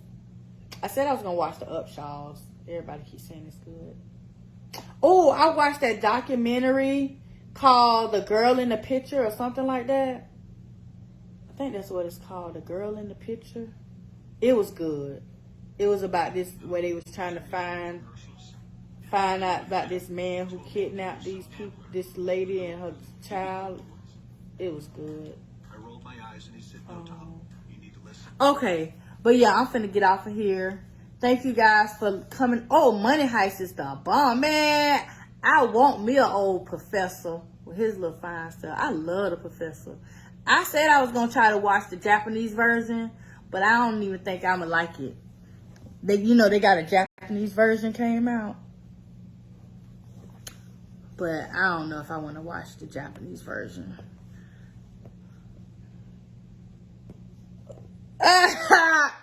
TT, wait a minute. Look, I'm looking at my Facebook Messenger. I'm so sick of them. I'm so sick. I just see a comment pop up on my Facebook Messenger. Talking about, I ain't touching the cat. I'm so sick of y'all. Sis said, hell no, you can't touch my cat. TT, I'ma whoop you. Oh my goodness. Okay, y'all, let me get off of here. Love y'all. Thank you for watching and tuning in. I think we got over 300 views today at one time. That's crazy. I wasn't even really paying attention to the numbers, but I saw the number kept creeping up. I think we got up to about over 300 people watching me at one time. So that is freaking awesome. Wow. All right. Until next time. Love y'all. Bye. Oh, wait. Don't forget, go to my website. Check out my website. If you want to get a book. I only have a handful of books left. So if you want to get a book, go make sure you get a book. I sign it, send it off to you, personalized from me with my autograph. So if you want a book, go and get that. Love y'all. And if you subscribe to my page, I send you a free book for getting a subscription to my page. So if you go to my page and hit subscribe and subscribe monthly, I send you a book. Yep, and like and share. All right, toodles.